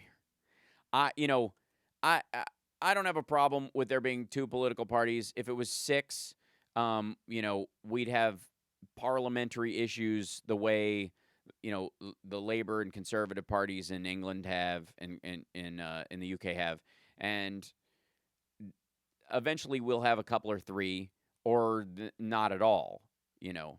Party's just a way to organize and explain without having to start from scratch every time you run for office. It's like watching sports and going, how come we can't have more? Why do we only have 2 sports teams on the field at any given time? Because you couldn't keep track, largely. That's how it came down to 2. We used to have more. Something in me still can't believe that Donald Trump is president. Yeah, that makes 2 of you. You and him. Yeah, we're all on the same side. We don't need to fight. The impulse to internalize the fight is really curious. And the insistence on even like reinvigorating a fight like over Franken, for example, water under the bridge largely, is curious to me. It's obviously still a wound that needs to be dealt with, and it's certainly infuriating to people who appreciated his contribution to the conversation, and once it was gone, that weapon was taken away. Yeah. Okay, thanks, Carrie. Are you leaving because of that? Okay, all right, good. Go get him. But I have a real issue. Anytime somebody would rather argue the internal, feather thin differences between candidates or missteps by them in comparison to who's actually running the White House and the seriousness of the threat that's there, that any of the Democrats, including Al Franken, could be president. There would not be women and children in cages. There would not be, 6 deaths in deportation facilities of children, toddlers. There would not be a ban on transgender service members. If Al Franken was president, and that's a reality. If Al Franken was president, all of the priorities that the left wants would legitimately be met. That's interesting. You know what I mean? That's the thought experiment for yourself. Fighting is evolutionary. It's the adrenaline rush. Yeah, certainly I get that. But it is, from an evolutionary standpoint, being comfortable enough in the environment to fight amongst yourselves is relatively new in the age of humanity. If Hillary Clinton planned, none of this stuff would be happening either. Agreed. Swalwell's on now. He's Rachel Maddow's hometown, Castro Valley Bay Area congressman. He's a good dude. I like Eric Swalwell. I like that sentence. If Al Franken was president, then humanity exists. Yeah, I'm saying, like, think of all the people, like, think of the immediate knee-jerk reaction to go after Franken and whatever issues you have with him, and know that every single priority that is held by most people on the left or Democrats, if he was president, they'd be implemented by now. Strategically, intelligently, and he'd probably, his speeches would be really funny. So there you go. President Franken could meet them, but no president can meet them with a majority leader McConnell in power. There's ways around him. You definitely need a majority of Dems in the Senate, though. But again, if you have a president like that in 4 years, can you shift the electorate's belief system about who that should be running their side of things? The Republicans don't have a permanent lock on the Senate, nor should we expect them to. So, however you feel about Joe Rogan, sometimes his guests are really great. Oh, agreed. Sometimes Joe's great. I mean, I don't have, again, even my problems with Joe are minor. You know what I mean? It's more philosophical. I think he's a decent human being. Question I asked Warren, how do we rid ourselves of Mitchell? Yeah. I like Swalwell and what he says. He doesn't present himself well on TV. He's much better on the radio. He's one of those guys who, in the 1990s, he'd be an automatic, Democratic running mate.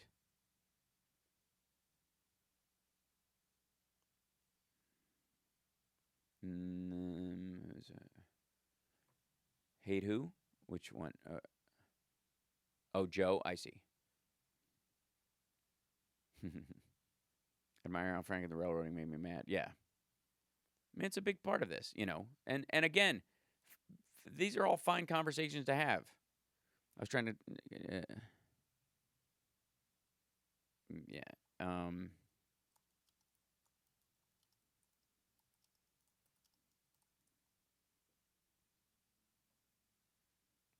So yeah, I think from our point of view, and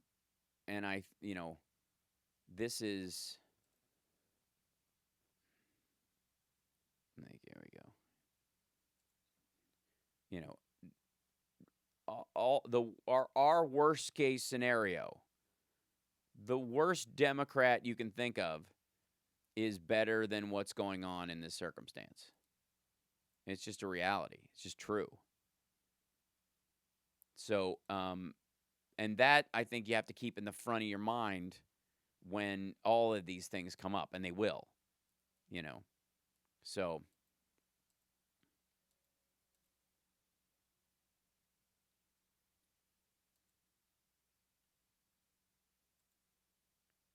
let's see. Vovet's got a candidate against McConnell this year. Yes. Senator's hard to flip, and we could screw it up by nominating a sitting senator. Kathy, yeah, well, most of the ones, like the only one that's actually got a shot, I think, that would be a seat lost really is that's the only one worrisome is Warren. The one that isn't is Harris.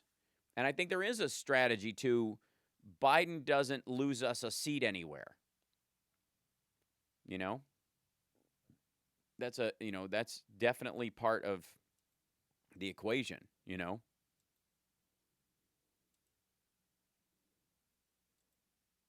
People, and there are people who are thinking that, by the way. There are people, making that case internally and with themselves.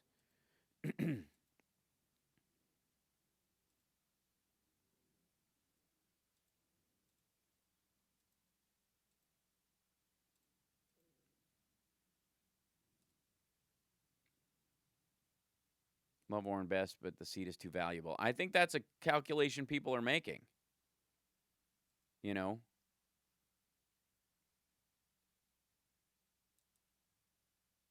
Yeah. Climate variability and global warming are real. Agreed. There we go, Amos. There's a link for everybody. I'll put that link in the description after the fact. InsideClimateNews.org. Funny thing about the Republicans' fear-mongering over socialism in America would be much better if as a straight socialist nation over the version of democracy that they are so damn toxic. I would say that's debatable. Can't stop lying. I think what straight socialism, their version of democracy is, I don't even know that they believe in democracy. They're, at best, extreme federalists. They believe in you elect people, those people decide, as opposed to you elect people who take your decisions to Washington, which is the Democratic ideal. You know, it's one of these hair-splitting differences between the Republican and Democratic philosophies, but a very important one if you look at it from that way. You know, it's they have a landowner approach to it, and you know, Democrats have a hey, let's all pick somebody from the neighborhood who gets what we're all talking about in general. You know, we've come to a belief system and what we would like to see happen. We'll send that person to Washington. They'll represent us as a small tribe. You know.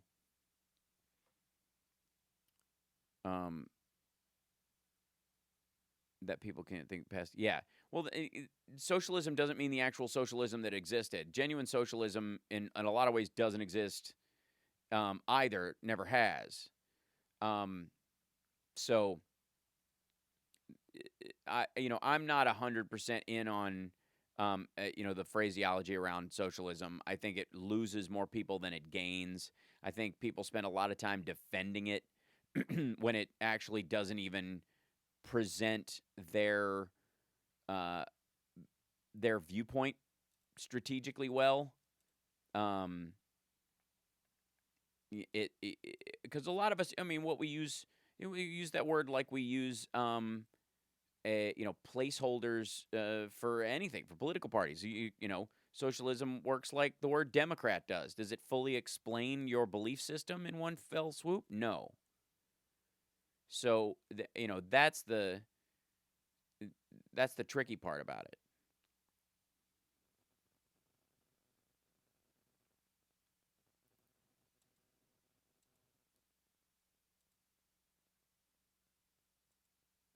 Mm-hmm.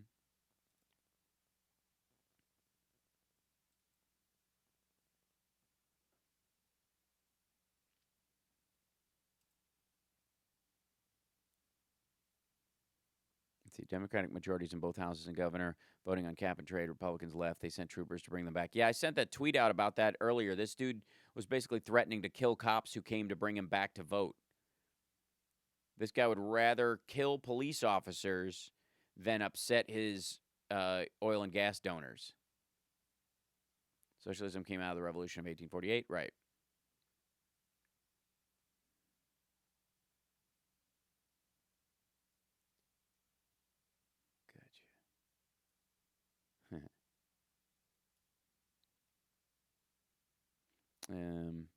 Even still, though, is it? One Republican senator said he'd shoot a trooper if he tried to bring him in. We're all people who live in a society. We're all socialist. Yeah, I think that's how people view the word. It's not technically correct based on what it means as a political philosophy, and that's why if you look at the Democratic Socialist website and their description of their mandate and how they would operate, it's a mess.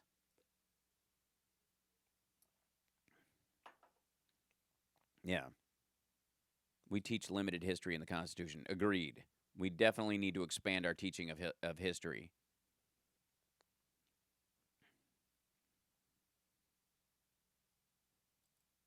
Let's see.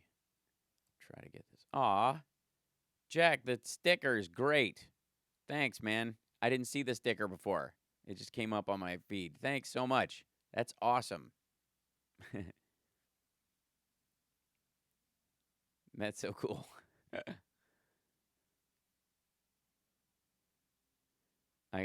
You got why do you keep getting Colbert kicked? What is happening? What's happening? What is the problem? It's terrible. Poor Kathy. All people want is government that works for we the people. Yeah. That was a flippant comment, but enjoying the discussion created. Nice, brother. Housework. Hey, Hal and all, I missed this show, and you all today, Cook County is stealing a house from me that I paid him. Oh, my God. This is the crux. They started selling my tax burden usury. Oi. So sorry, Sam Blamalam.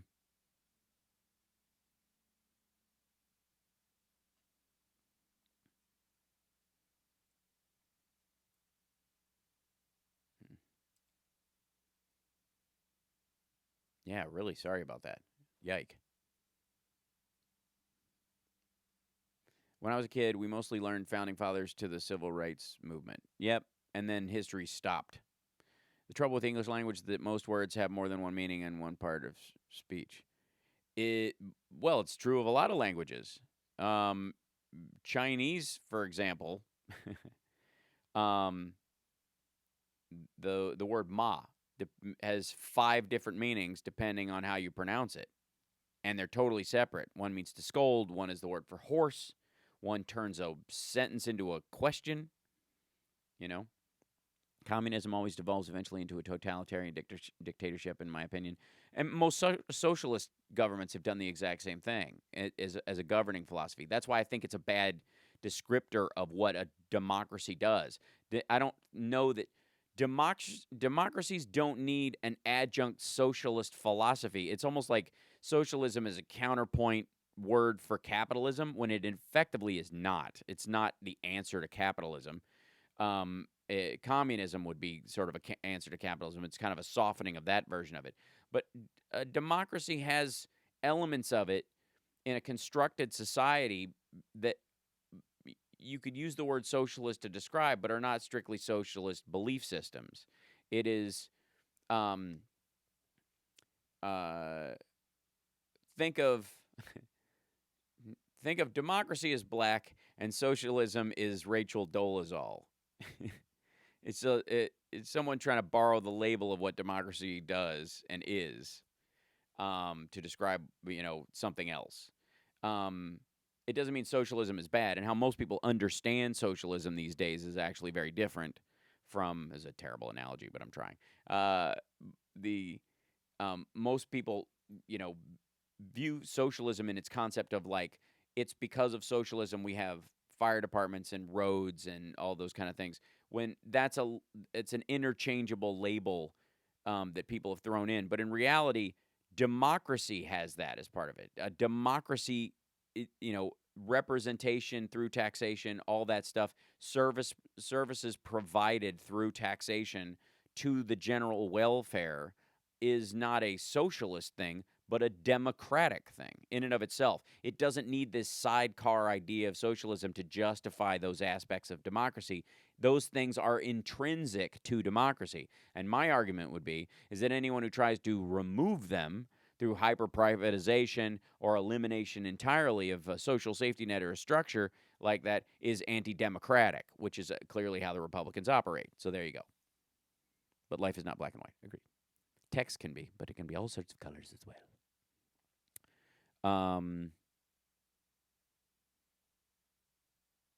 Don't let these little steal your shit is always our back. It's the American way. It is. Think Native American, think slavery ain't far behind, as I found out. Oh, I see.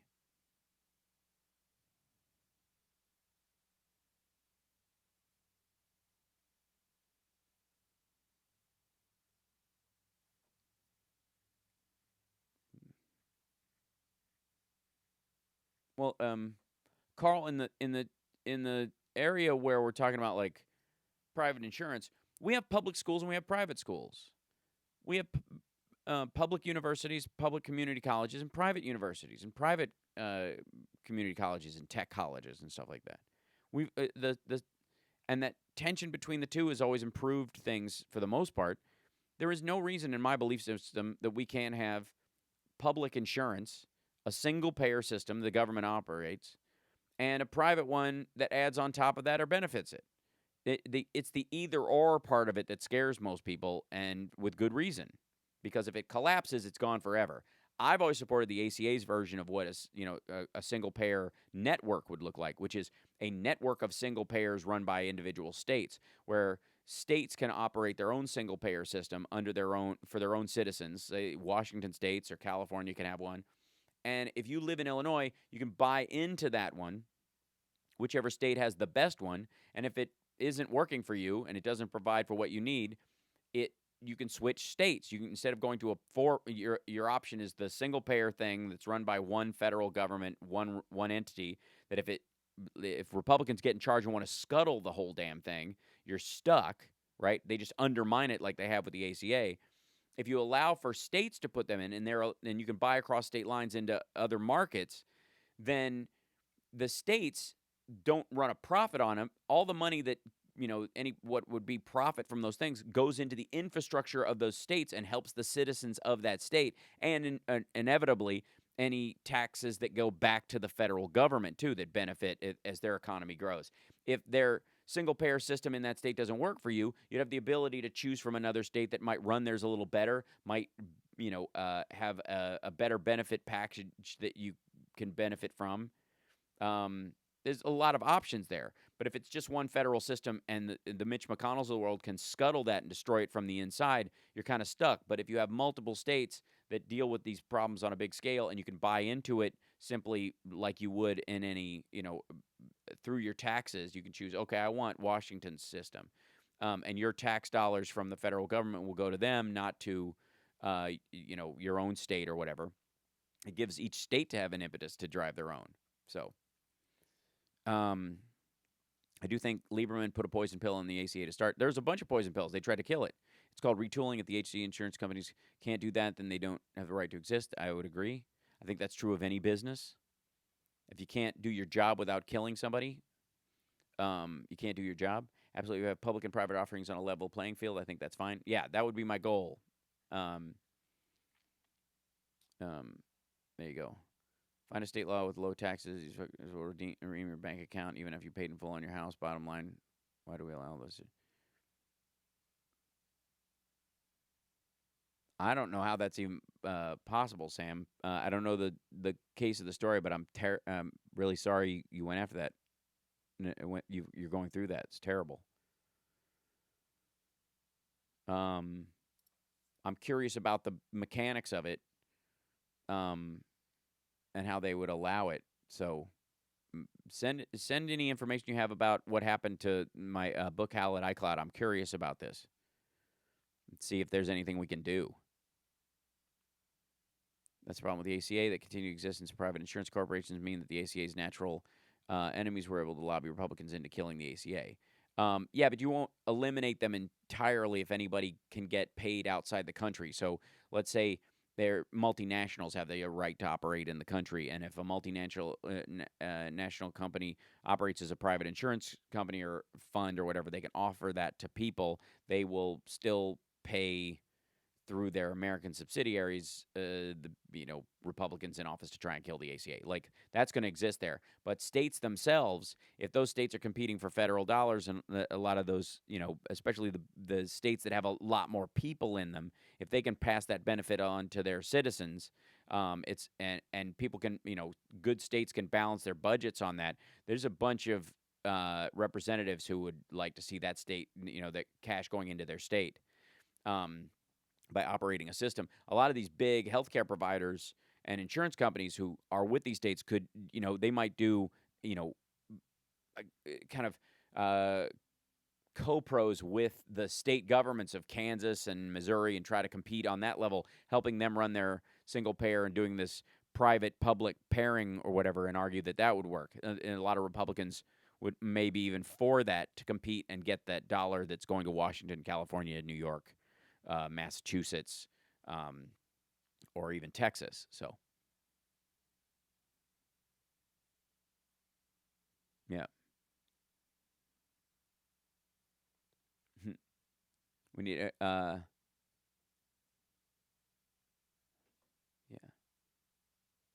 I believe in democratic capitalism. Yeah, well, that's effectively what we have. I mean, there's democracy is a governmental system. Capitalism is an economic system.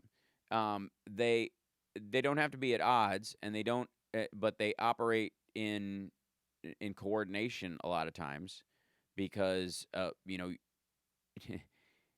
like the well-regulated militia part, they always leave out of the Second Amendment. The same thing is true of an economic policy. If it's not regulated to protect the citizenry from bad actors, then the barnacle will kill the whale. And nobody wants that. That's why there's always this tug and pull between regulation and letting stuff slide. So, for me, those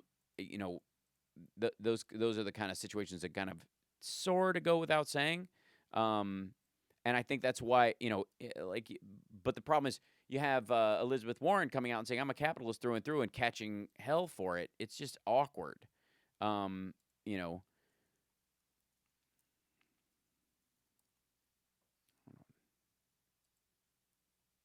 Was capitalism a priority for the founders of this country? Yeah.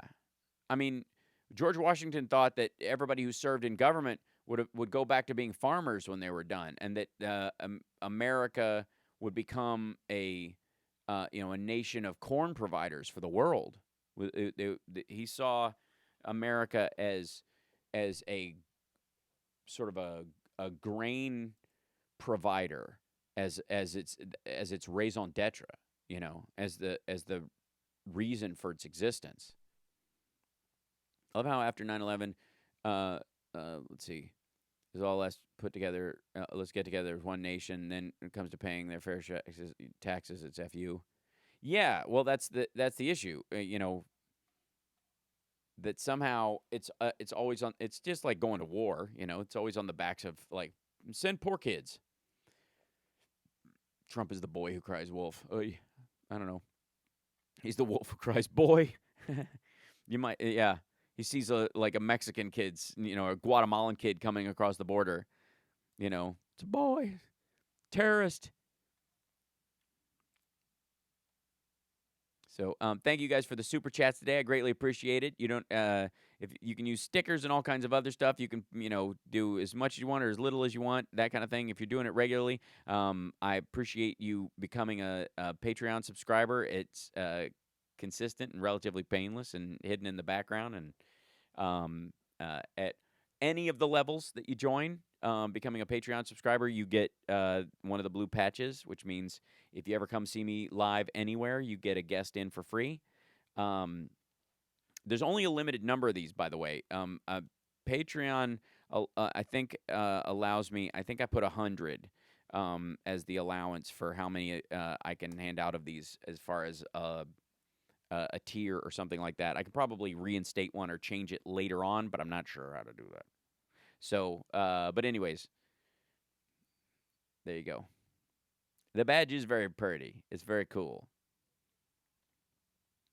And it's a great philosophical conversation starter when we talk, when we sit down and I kind of explain where it came from and all that stuff. But that's just for the folks who sign up for it. Afraid of the dark skin. I remember hearing about that from Katrina Hurricane, Breezy Summer. I get it. For-profit medical providers is a problem. That was not always the norm. I'm on SSI. How I get my Medicaid, though it wasn't for social programs, I'd be screwed. Yeah, well, true. I mean, and that's true for a lot of people. And we, as a democratic society, look at the benefits, where our taxes go, what our taxes should be, how they should be allocated to benefit the most number of people. We understand that having a bunch of sick people running around, spreading disease, or just dying on the streets is both bad for the general welfare and the health of the citizenry. It's also kind of puts a kink in that whole, pursuit of happiness thing. Try pursuing happiness through downtown LA right now with the homeless problem down there. I have a question for it, and this is something I'm curious about your guys' feeling about. I'm starting to bristle at the description of homeless people, because it is as if they are becoming in our minds a permanent tribe. There is no such thing as homeless people. There are people who are homeless who can eventually get homes, and we can solve that. And they're just people experiencing homelessness. But they're not homeless people any more than they are Kentuckians or Americans or Canadians or, Hawaiians or Lutherans. Homelessness is an experiential thing, and it should be seen as a temporary state. But by calling them homeless people again and again, linguistically, I think it creates a picture in the mind that this is a permanent state and that they are a tribe that will stay that way. Now, there is a section of homeless people experiencing homelessness who are mentally ill, who are either through biochemical issues like schizophrenia or bipolar disorder mixed with drugs and other stuff, or people who've literally fried themselves using chemical substances, who end up homeless. But they're not homeless people. Those are mentally ill human beings who deserve an institution or some sort of facility that provides for their needs because they are mentally ill. They are sick. They need a hospital or some semblance thereof. They're not homeless. They're mentally diseased. They're broken.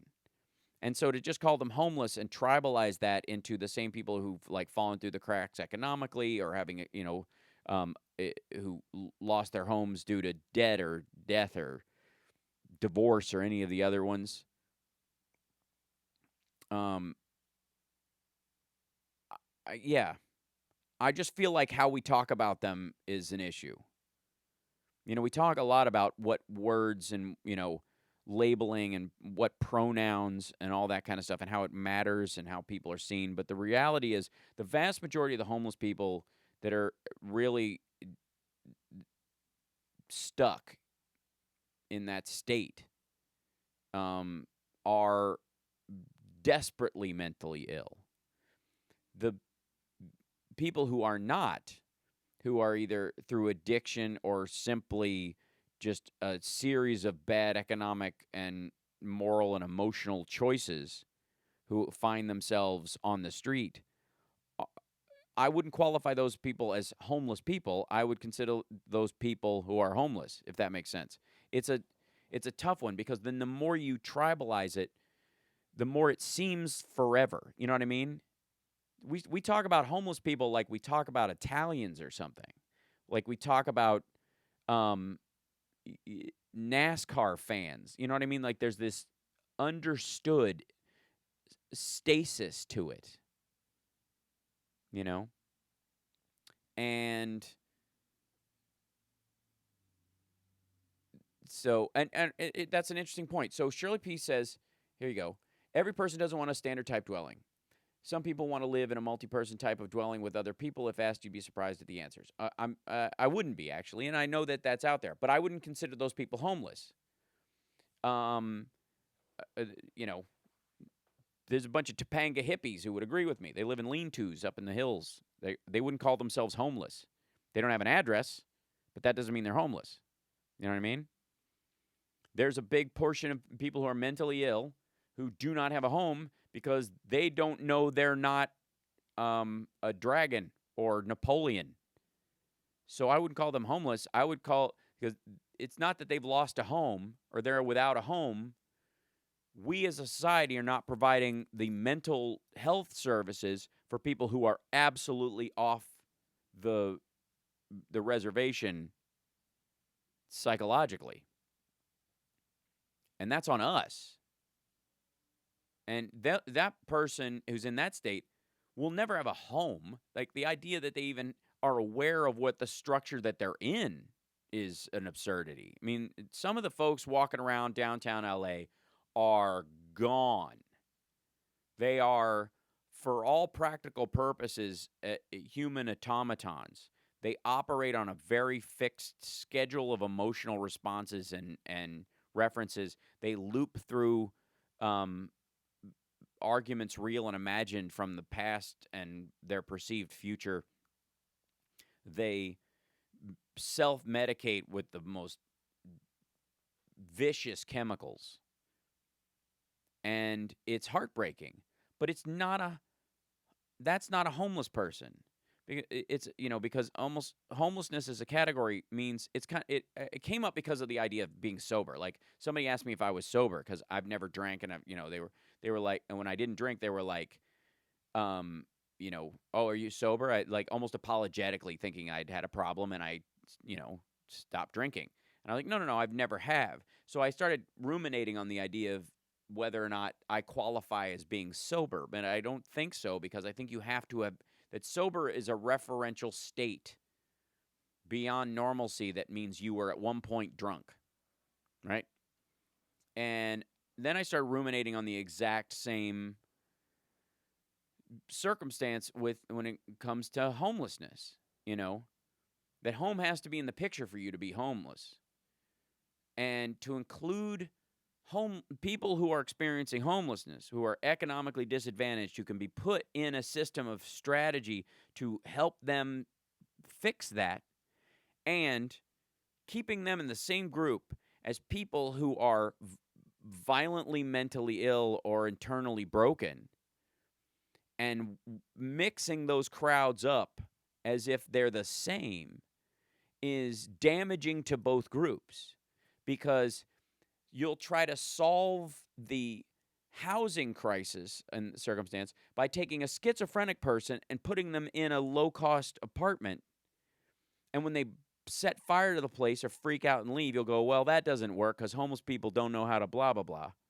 And then if you take you can't just like sweep up, institutionalize everybody who's living on the street and go, you're all insane or you wouldn't be sleeping out here. You know what I mean?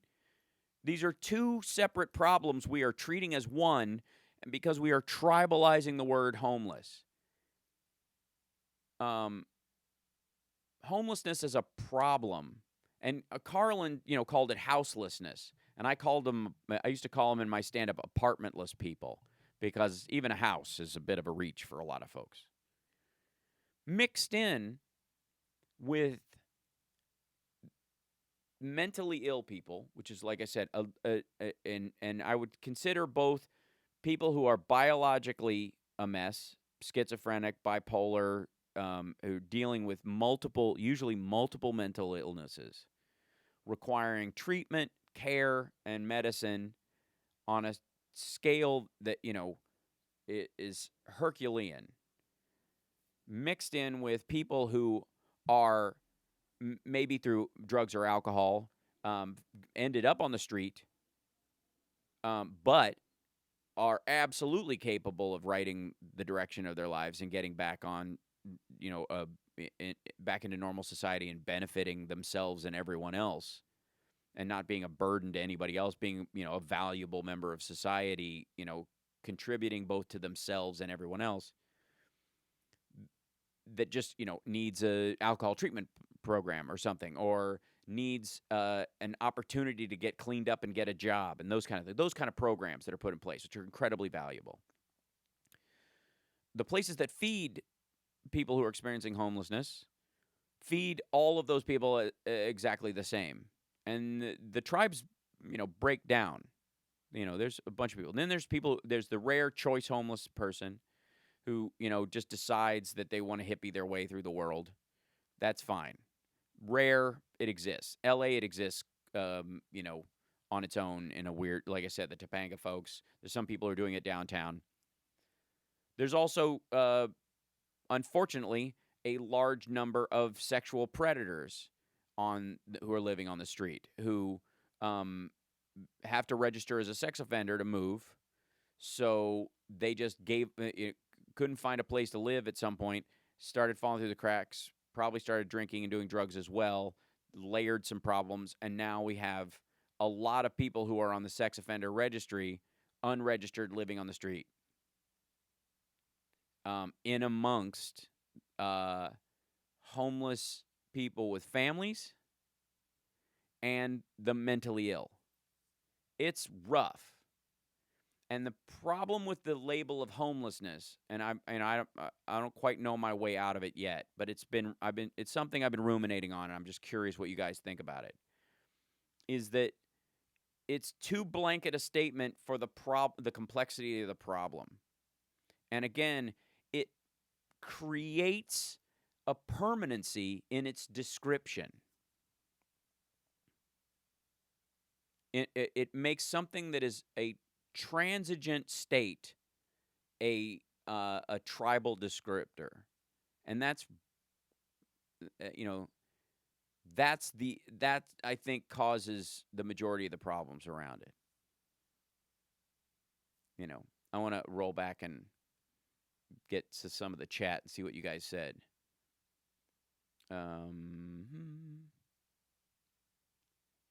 off the grid is certainly different from displaced. I totally agree. Homelessness isn't a culture, but you are dead on about this. I genders as a former displaced.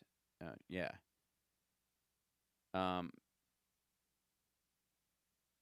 Yeah. Let's see. Okay, we got back to that one. Whatever. I was in Detroit in the winter, had no place to go, no money, and the VA had me on a waiting list for Section 8 in California. No one was taking Section 8. I remember I knew a woman who lived with her son in Section 8 housing in Van Nuys in the 90s. And I couldn't figure out why. And then I saw her have kind of an episode mentally. And I was like, oh, that's okay. That's why she has to be in this kind of facility, because anywhere else, her son would be on the street, and he was fine. I mean, as fine as you can be with a mom that has these really outrageous episodes. So,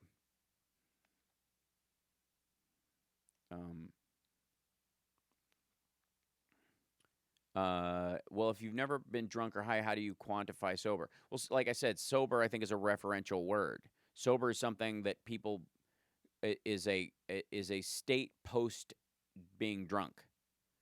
You've been drunk, you've been high, you've come down from that. If you've never gone through that, then you're just you're just normal. There's no sober is a a variant state is all. Let's see. But then there are things you can do which approximate a chemical, some sort of high, without consuming any mind-altering substance. This is true. I don't think. Let's see. Find they are rentless members of the ant tribe, like in China, undereducated, underemployed, underhoused. I don't know what you're connecting to in that one, David. So clear that up. Sober Hal, genius. Great show, but I've got to go. Thanks. Oh, well, I appreciate it, Sixes, for you sticking around. It's, let's see. See you in the Tom Hartman or Randy Rhodes chat later. Nice. I stopped buying some booze because it was too expensive, and people asked me if I was sober, too. It makes you laugh. All right. Hal, I know you don't drink, but if you did, I think you'd probably be a Scotch kind of person. Just my thoughts. Oh, all right. There have been programs set up to provide housing to people with needed supports. Often it works well. That's true, Tom, but that's exactly what I'm talking about. And Canada has a different approach to this, because Canada still has a relatively robust mental health substructure for support, and doesn't group them all into the same kind of circumstance. And a lot of people, oh, yeah. And that's a great element, too, Can't Stop Lying, because veterans who are experiencing homelessness have a very specific reasons for why, both PTSD, physical damage to their brains in some cases, alcoholism and drugs caused by the trauma of having gone through war that has either they can get back together if it's not too far down the road, but some of them have permanent brain damage from that, just years and years of of living on the street and using drugs to deal with the pain that they had. A pain, by the way, that they achieved and they received, benefiting all the rest of us. So the idea that any vet should be homeless is pathetic. Now, some will be no matter what you do. This is a free country, and some people will just storm out the door and you can't hold me. And as long as they're not physically harming anyone, and whatever trespassing they keep is to a minimum and they don't end up getting caught or something like that, no one can really do much about that. But the services made available to them as people who served this country and served all of us, taking a bullet effectively for us in the damage they experienced, even if it's just the PTSD, and having to, through pain medication or alcohol or something, fix that, that's a debt we owe them. And, I mean, you can even question whether we could ever possibly repay it. But honestly, the idea that any of them should ever have a situation where they should be wanting is absurd to me. Supported means people who help a person maintain their housing so don't burn down anything. I lost you on the top part of that. In California, there's just a NIMBY stigma and just sad. As a veteran, I got a voucher for someone else, but no one would take a voucher. Right. But home is not necessarily a house, that crazy English language thing. Yeah, but a roof over your head is way better in a circumstance where when it comes to rain, cold, skin cancer, and heat. Maiden now eating a salad. Good for you. Watching now because it's tough to type and eat. I understand. Thank you. I don't want to get salad dressing all over your caps key, your caps lock. If someone goes to war and comes home changed by that war, PTSD, and unable to acclimate easily back to society, we get that. But people think being homeless is the problem with that person rather than how they've changed while being in that state of economic insecurity. Right. Well, that's what I mean. There are people who are on a societal and emotional, psychological, and spiritual level salvageable that can get back to a life that they can be proud of and back engaged with the community and their family and other human beings, other veterans, other getting a job, all those kind of things.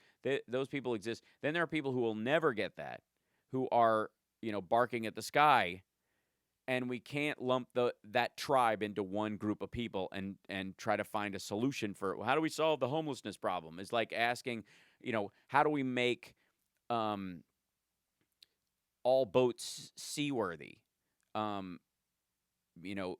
There's a difference in size, magnitude, what the boat is carrying, where it's going, the waters whether it's gonna sit in the waters or get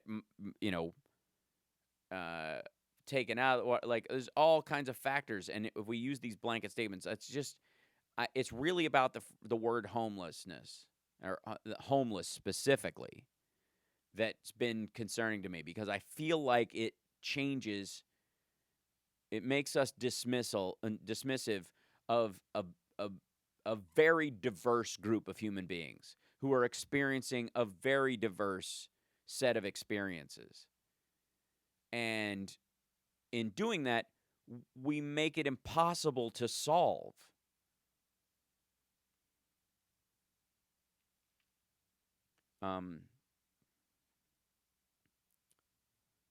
That they're being homeless is the main problem. It's a symptom of a bigger problem. Yeah, exactly. Why are they, and like I said, described as homeless, as people, like homeless people. We say that. We say homeless people as if any of them have anything in common across the board, across 5 people. Yes, homeless has become a noun rather than an adjective. That's exactly right, Carl. Did I just claim normalcy? No. I grew up in public housing and lived below the poverty line. Mom was autistic, bipolar, been homeless. I work with homeless. I know mentally ill people, and I have OCD and PTSD. I know too much on this. Well, that's the thing, Ellie. I think you probably know more than others that there's a variant degree of both type of human being in this circumstance and the different types of solution. Post-date equals sober. How makes perfect sense of this dilemma called sober? Right. I don't think you can be, quote unquote, sober unless you've been drunk. And I don't think homeless is a noun describing a type of human being. It is a state that a human being can find themselves in. And we as a society have to look at the major causes of it and solve them as opposed to fix homelessness, which seems and there's no wonder we've given up on it to some degree as a society. We've totally blown it off because we think, the minute we think we need to get people jobs, and then you drive through and you see 9 schizophrenic, maniacs running around, with a board. I saw a dude wearing nothing but pants, dragging a board with nails down the middle of the street in traffic, going, "I'm gonna kill her, I'm gonna kill her, I'm gonna kill her." Like, he was out of his mind, right? The minute you're like, we should go volunteer at a soup kitchen, and you drive by that guy, you're like, maybe not. That's the problem, because you think those are the same people, because that's homeless people. Yeah. My first husband had to take medication for his psychosis, and it ended up shortening his life. But I'm curious, if this medicine for his psychosis shortened his life, would his life have been longer if he'd experienced more of the psychosis? could the experience of psychosis acutely shortened his life at some point, gotten him killed effectively.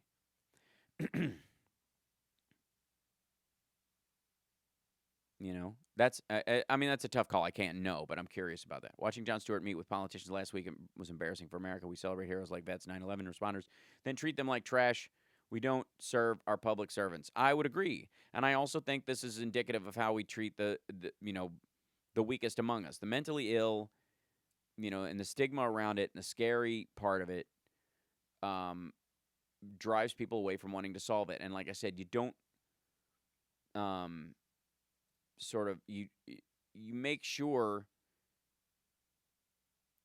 you don't try to solve multiple problems with the same solution and think it's going to work. That's it,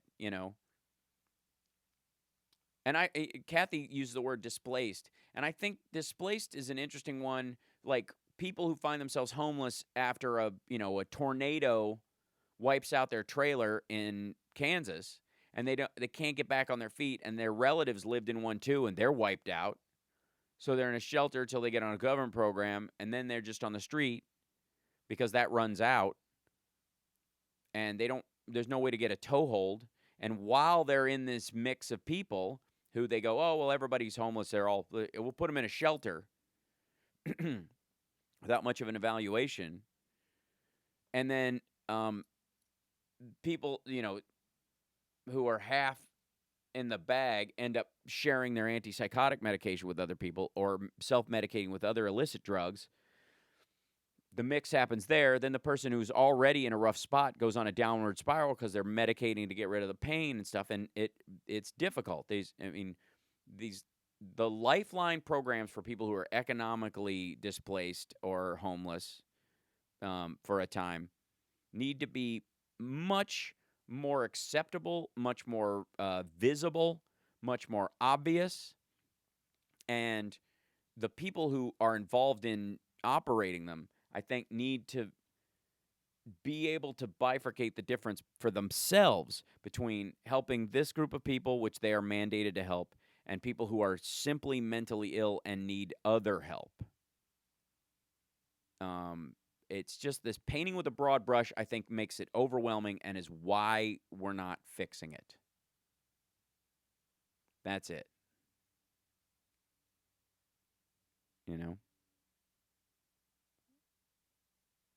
So that's my thought about it, and it's been bugging me for a while.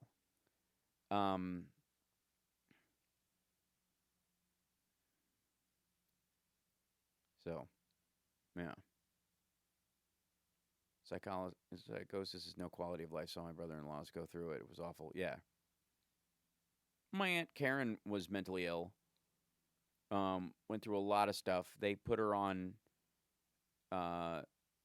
medications that you could tell made her changed her behavior. While they may have stopped some bad behavior, it exacerbated others or even created it out of whole cloth.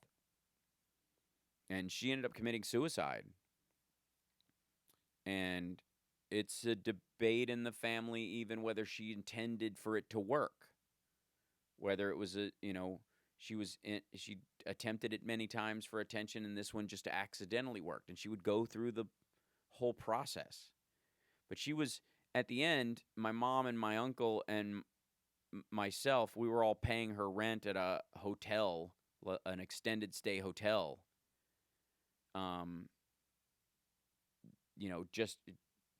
Just to keep her indoors. She wouldn't get an apartment. She wouldn't. So we were just kept trying to fix that, And she wasn't homeless because of, she couldn't get a loan for a house. She was homeless because she couldn't keep a thought together after a while. Her brain was starting to fail. And that needed an institution. That needed an entirely different structure. And while we were talking about, it spurred that thought in me when we were talking about, the ACA and think of mental illness as as the ultimate pre-existing condition. So, anyways, I didn't want to bring everybody down, but I was, yeah, I'm bringing that up. Yeah.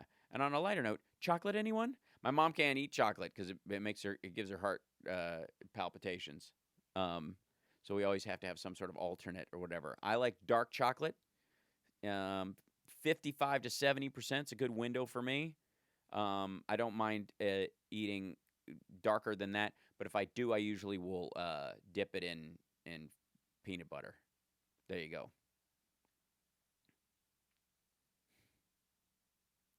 Yeah. There we go. It'll take a minute for the chat to catch up.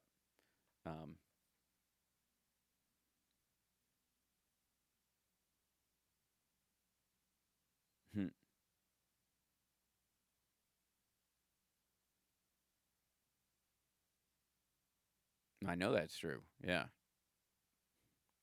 Keep kisses in the refrigerator. Those are good. Yep. Lindor Cadbury.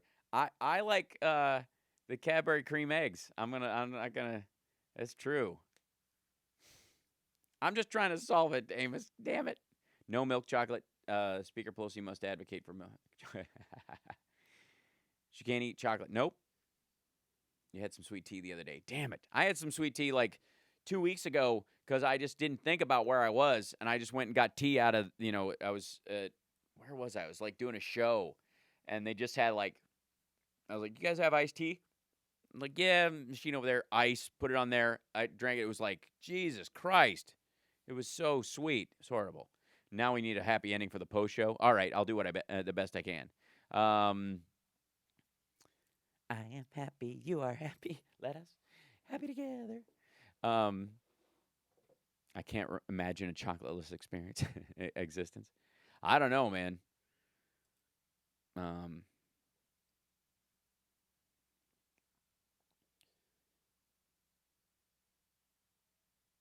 see.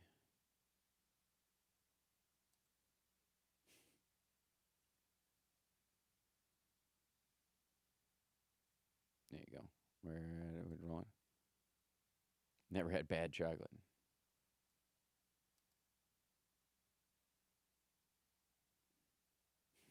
How you brought me up with your conversation, 63% and up is considered dark chocolate, but enjoy any dark chocolate. If it's fiber, it's probably dark chocolate. Yeah. Yeah, I try that. You should play Camden song. It's true. Speaking of food, I know why Trump once swore with Iran. Iran always had a ban on McDonald's. Oh, wait, North Korea has a McDonald's ban too, so why does Trump have a opposing buddy, Kim Jong-un? Yeah, carabines for Amos. I have to watch the chocolate, though. Type 1 diabetes here. Right. Well, you just the lower sugar content ones, obviously. No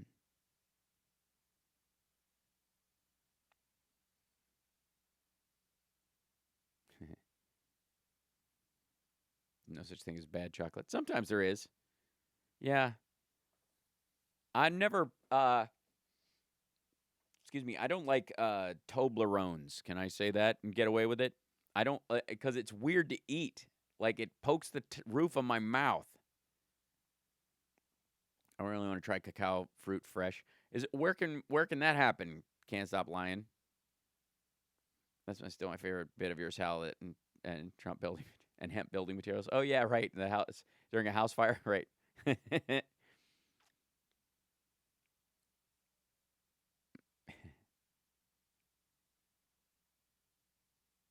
White chocolate. White chocolate is bad chocolate. White chocolate is not chocolate.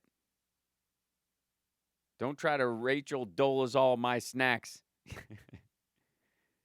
I like Reese's and Butterfinger.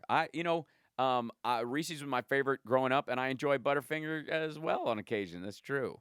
Baker's cooking chocolate. Wow. Yeah. That's tough. That's good.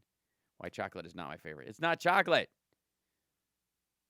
White chocolate is not chocolate. It has like cocoa oil in it, which does not make it chocolate. It's not chocolate. I'm not gonna. Don't get me started. I wanted to ask, how do you maintain your voice? Do you do anything special for it? Yeah, I have non-speaking days. That helps. Recently, I have alternated how I do exasperation in my stand-up act, because I used to ruin my voice all the time doing stand-up because I didn't give a shit. I would just throw it against the wall and see what stuck and just scream my full head off. But then I couldn't sing for 2 weeks afterwards. So I had to, and now that I do the radio show, and then sometimes I'll have a show that night, and like last week, I effectively sang 2 shows and did the radio show all in one day and Saturday. So I have to maintain a certain level of technique. Keeping hydrated is one, resting my throat helps immensely. And then if I find myself blowing too much air through, because I have to keep I can't lower my voice down to where it's a drag voice at all. If I'm, meaning not like a drag character or a drag person, but like where the vocal cords are dragging under. If they start to lower down like that, if I speak in my lowest register and just let it hang there, it over time it creates a lot of wear and tear on the edges of my vocal cords. So yeah, I have to protect. Rachel Doles. Yeah, you can't pass off white chocolate. You can't take. It's not white chocolate. It's some sort of sugar chunk paste stuff. It's just frosting, for God's sake. Toll House chocolate chips. That's a good time. That's a good time. Yeah, white chocolate is vanilla flavored cocoa butter. It's not white chocolate. Oh, you like the low? That's good. I can't talk in my lower register as at all for what I need to do. Otherwise, I will just wipe myself out. So I keep it up. I don't do full on, Sebastian Bach, because that's how he protects his voice, man. Is he's this huge dude and he talks like this all the time. Best candy bars, Hershey's dark chocolate with almonds. That's a good time, which is always in limited supply. I always like the dark chocolate things in Halloween candy, the little ones, the Nestle's dark. When I was a little kid, those were my, that was what I would go for. And partly it was because I knew if I developed a taste for something that most people didn't like, I'd always have plenty of it. That I thought that when I was like 9. I'm like, I like Nestle's Crunch, but everybody likes Nestle's Crunch. So this is good. Okay, it's good, but it's a little weird. I'll get used to it. I'll add it, And then I developed a taste for dark chocolate largely as a defense mechanism because of poverty. Can't afford candy, and there's a lot of, if there's free candy around, there's the dish of those little mini, crackle and all that shit. There'll always be a bunch of the Nestle dark ones left alone. Shame to hear the voice of some of our older musicians deteriorate. Robert Plant is one big exception. Listen to Glenn Hughes from Deep Purple. Oh my God, that dude it's ridiculous. And Steven Tyler still sounds fantastic live. It's a matter of maintenance. Most of the guys who are losing their stuff, it's either overuse, acid reflux, which is murder on your vocal cords, which you can also heal from, but you got to take time off and do that. And a lot of these guys need to, they got to make the time to make the donuts. They got to pay the bills. Or alcohol, and just smoking and ruined it. But you know what I love? Marathon bars, WWS. Anybody remember marathon bars? They would look like a piece of intertwined rope. It's just chocolate and caramel. It's the dumbest thing ever. Can't find them anywhere. Oh my God. Ginger, did you really just do that? Did you really just throw that? Really? You really just throw that up? Yeah. Because there you go. That's hilarious.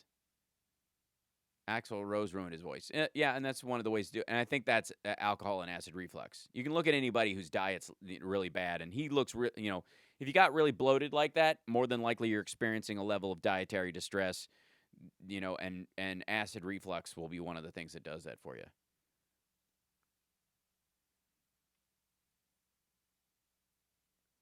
Paul McCartney and Ian Anderson have lost vocally with age. Yeah, very unfortunate. Well, and a lot of it's because they just won't stop singing. Paul Stanley of Kiss has the same problem. If he took a year off, his voice would completely come back. Freddie Mercury suffered from vocal cord nodules. Not many people knew that. Yeah, well, he had to take, breaks from it. Julie Andrews lost her voice because they did surgery to remove a node and sliced her vocal cords with the little laser. Took her singing voice away forever. It's terrible. Yeah. They do make something like those still. They have a different name. Well, what is it, Michelle Ruth? Because I have not been able to find them. I go to those, every time I go to one of those, old-fashioned candy places where they still sell Zagnuts and stuff like that, and it's all this like cute chintzy candy from the 80s and 70s. Can't find them.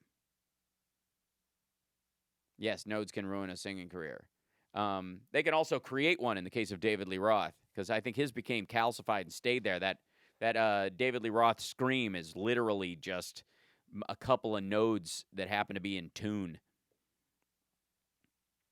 Where's Paul Rogers been, Al? Speaking of good voices, he's been touring and doing shows. I think he was doing the show in Vegas, the Tenors of Rock or whatever. He did. Oh, there he is. Yeah. Bring it up, and we'll find out. Yeah, John Anderson still sounds fantastic. Yeah. Paul Rogers. Yeah, as a matter of fact, he'll be at Ribfest, Naperville, Illinois, July 6th with Bad Company.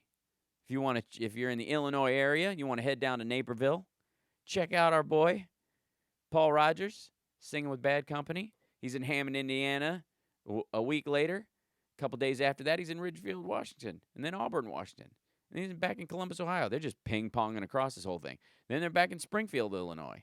Yeah, and then he's doing Bad Company with Lynyrd Skynyrd in Las Vegas at the T-Mobile Arena. So they're doing all right. He's throwing it against the wall and seeing what sticks.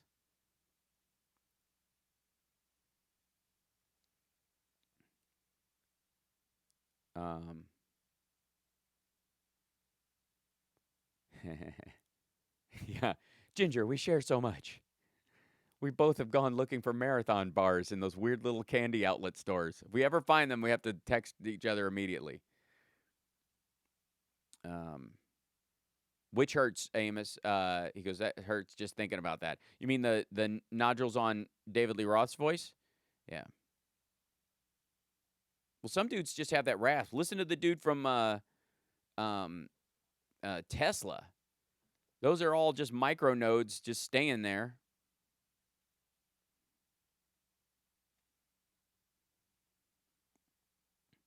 Mick Jagger sounded great last night. Yeah, did you see that video of him dancing?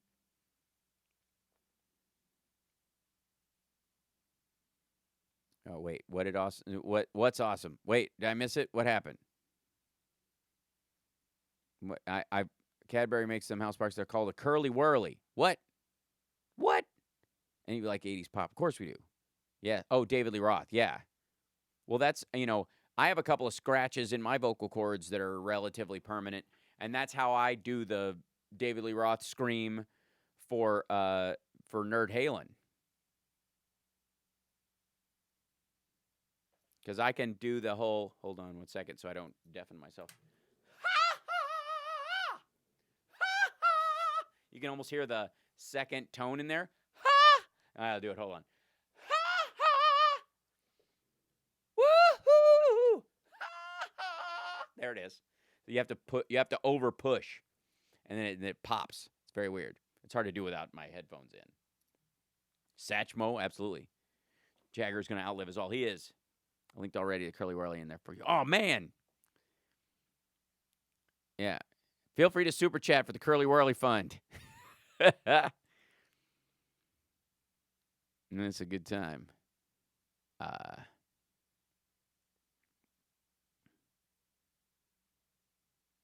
Where's the... Oh. I don't see the link. Damn it. Where is it? Where could the Curly Whirlies be? You see the video of him dancing in rehearsals? Ridiculous.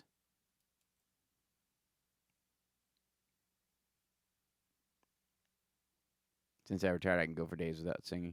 Yeah, it's interesting. It's like playing guitar at a certain point. You're like, sometimes I take a break for like 6 days, and I'm way better because it settles into my nervous system. And I'm not like, oh, practice, get to the practice, which, puts me in a certain mind state, that, yeah. Okay, we have to go see the Avengers re-release with Curly Whirlies. Absolutely. There's an album I found by the Midnight called Days of Thunder, new band with mid-80s. Oh, that's cool. Curly World is the local place. I just can't find soju.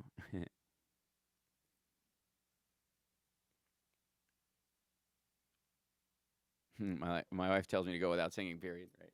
We don't have a. Yeah, there's not an acoustic back here. It's a shame. Bye, Bam. Looking forward to getting Endgame on 4K. Me too. It does. It sounds like filth, actually.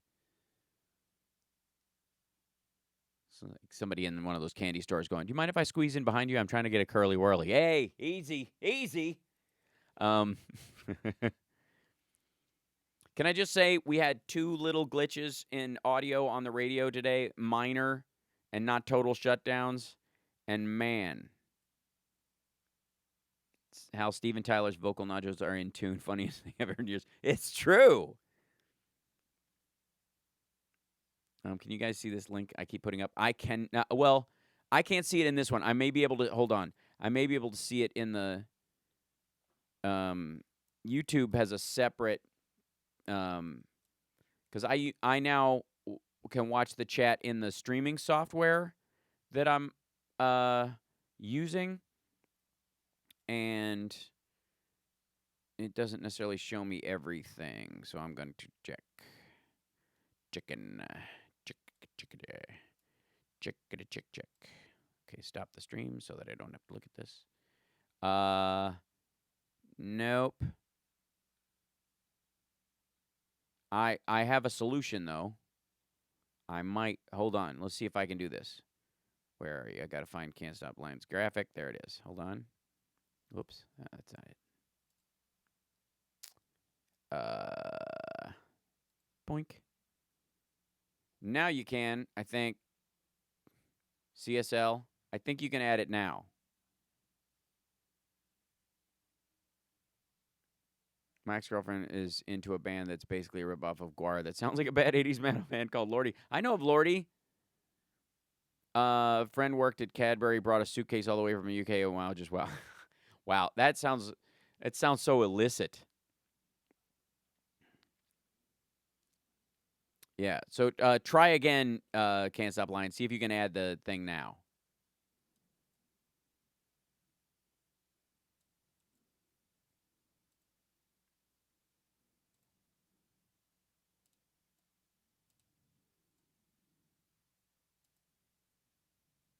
If anyone wants to hear my originals, MySpace, Wesley Webb. Yeah, oh, there you go.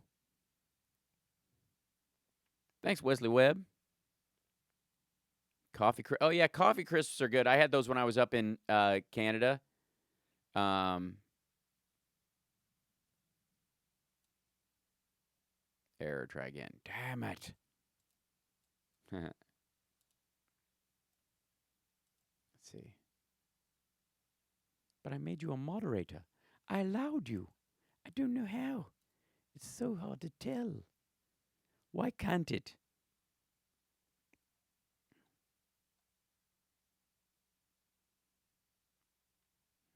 Hershey bars suck now. They used to be my favorite. Yeah, well, they always have, like, not a... they don't allow for... Like, it's not even real chocolate is the issue, I think.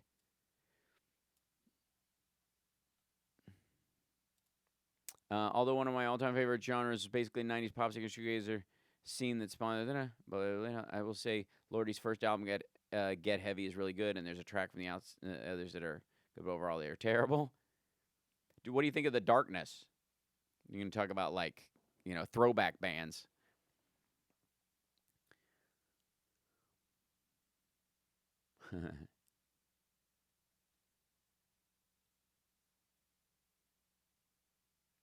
Hal, Discord advice, make a music channel. Okay.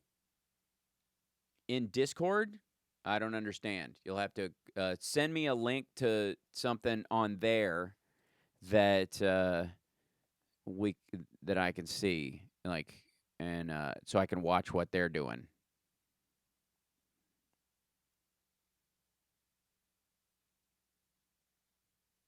Oh, I see. That's definitely okay.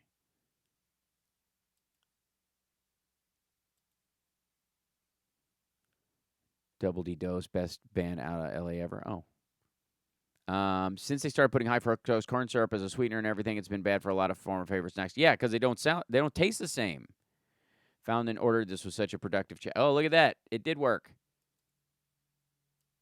Hold on. There we are. Curly Whirlies. Look out. bulkcandystore.com/curlywhirlybar. That's so exciting. I can't wait. Let me try and find one. Hold on.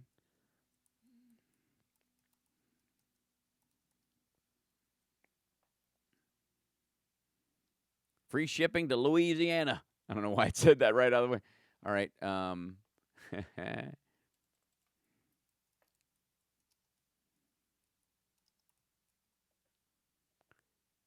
Yeah, that's it. They just call it Curly Whirly now. There it is. Son of a, what the heck at the doodle?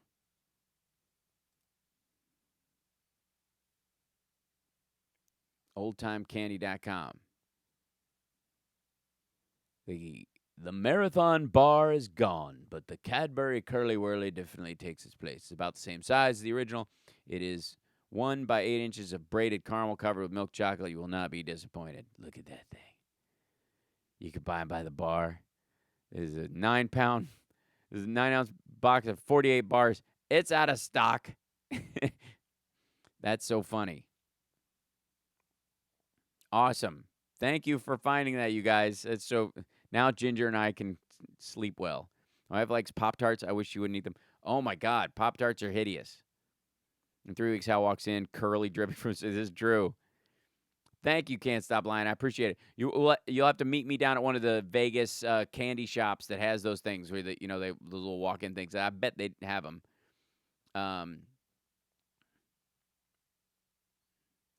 Missed the radio broadcast, but this post-show has really made my day. Thank you for being there. Oh, absolutely, Sam. And we're sorry for what you're going through. And like I said, I'm dead serious.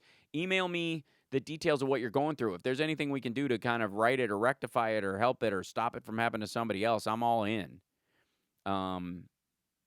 Milk Duds are like little marathon nuggets. That's true, and that's why I kind of like Milk Duds. But then I made a joke about Milk Duds in my porn theater bit years ago, and now I can't eat them anymore. My American stepson tells me to make sure I buy the Mexican Coke in a bottle. It's sad that he doesn't want the American HFC card. There's a difference, and he knows this for years. Well, that's all right. Well, it's not sad that he wants it. It's not sad that he doesn't want it. It's good that he knows better. Yeah. So how was the darn gig, Ginger? How did it go? Which one? Last night's show or the Nerd Halen gig last week, which was super fun. I've got to I got to get out of here. So I came in town just to do this, and I'm driving back to Vegas right now. So I'm going to pack up in a couple of minutes. I'm just reveling in the idea that you guys stuck around and we got in this conversation. So whatever you would, don't forget to smash the like. Funny, we used to save our Halloween candy to eat when we got sent to our room without dinner. Oh, the Nerd Halen was so much fun. We will be doing a Vegas show soon. We'll talk about preventing for others. My property is going soon to be gone. Just simply thank you. Of course.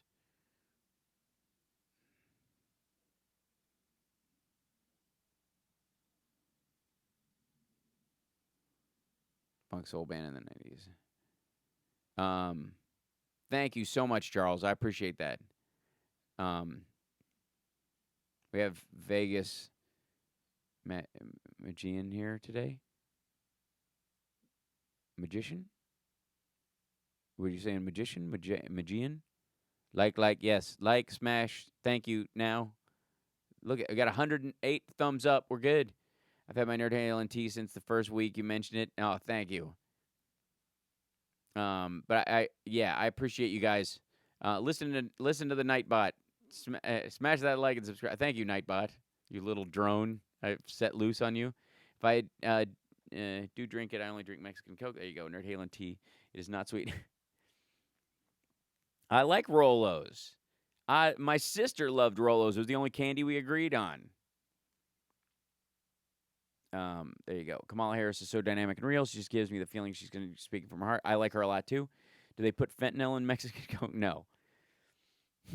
Magician, like, okay, yeah. I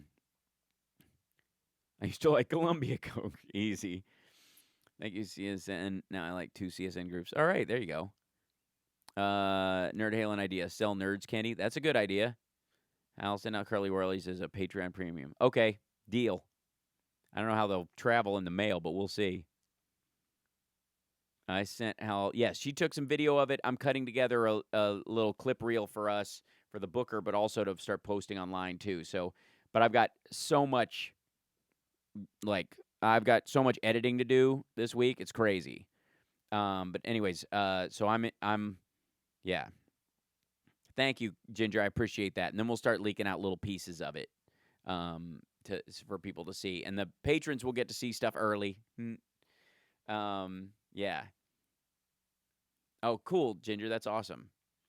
So thank you guys so much for sticking around. And I think if we can solve the glitch, and I'm not sure which end it was on, it might just be, I'm just going to, next week's show will be in Vegas. So I'll see if it's an internet issue on my end, because I'll know by the quality. I didn't have any dropouts when I tested it there. We might, at the house, we need some new wiring here in LA. I'll work that out. But in the meantime, hopefully this has solved our audio problem with Chicago, at least giving us a backup, if not the primary. Like, this will be the primary, and I can have a secondary thing on, and just in case it, one goes south, they can always just flip a switch.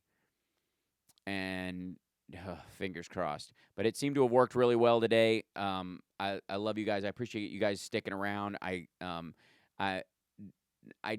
didn't see any artifacting coming out of the stream here on YouTube, but I will look back over it and see where it might have glitched and try to fix that, and in the clips that I pull from this week's show. You guys are awesome, and I will see you next week. I'm also, for the patrons, I'm going to start the Hump Days with Hal this week. So it'll be it may start off as a Google Hangout until they kill it, and then become a sort of a stream like this one where we can all gather in, and a special Discord for you guys. So I'll keep you posted. Also, the show from last night, they're emailing me it sometime today, so I'll be able to post it as soon as they get it up, and I'll put the link for it on the Patreon. So patreon.com/HalSparks if you want to support. Please like and subscribe to the channel. If this is your first time here, thank you for showing up. I do shorter videos on occasion, and I'll do more of those in the future, but most of the time it's these long, dragged-out stream hangouts that we all love very dearly, and I appreciate you guys who are with me all the time. Thanks for those who have joined in the Discord as well. That one I will use mostly on my Twitch channel, twitch.com/HalSparks. Take a look, enjoy. If you do Twitch at all, come over there and just say hi, because I have to get to a certain strata before I can even start really broadcasting something cool on there.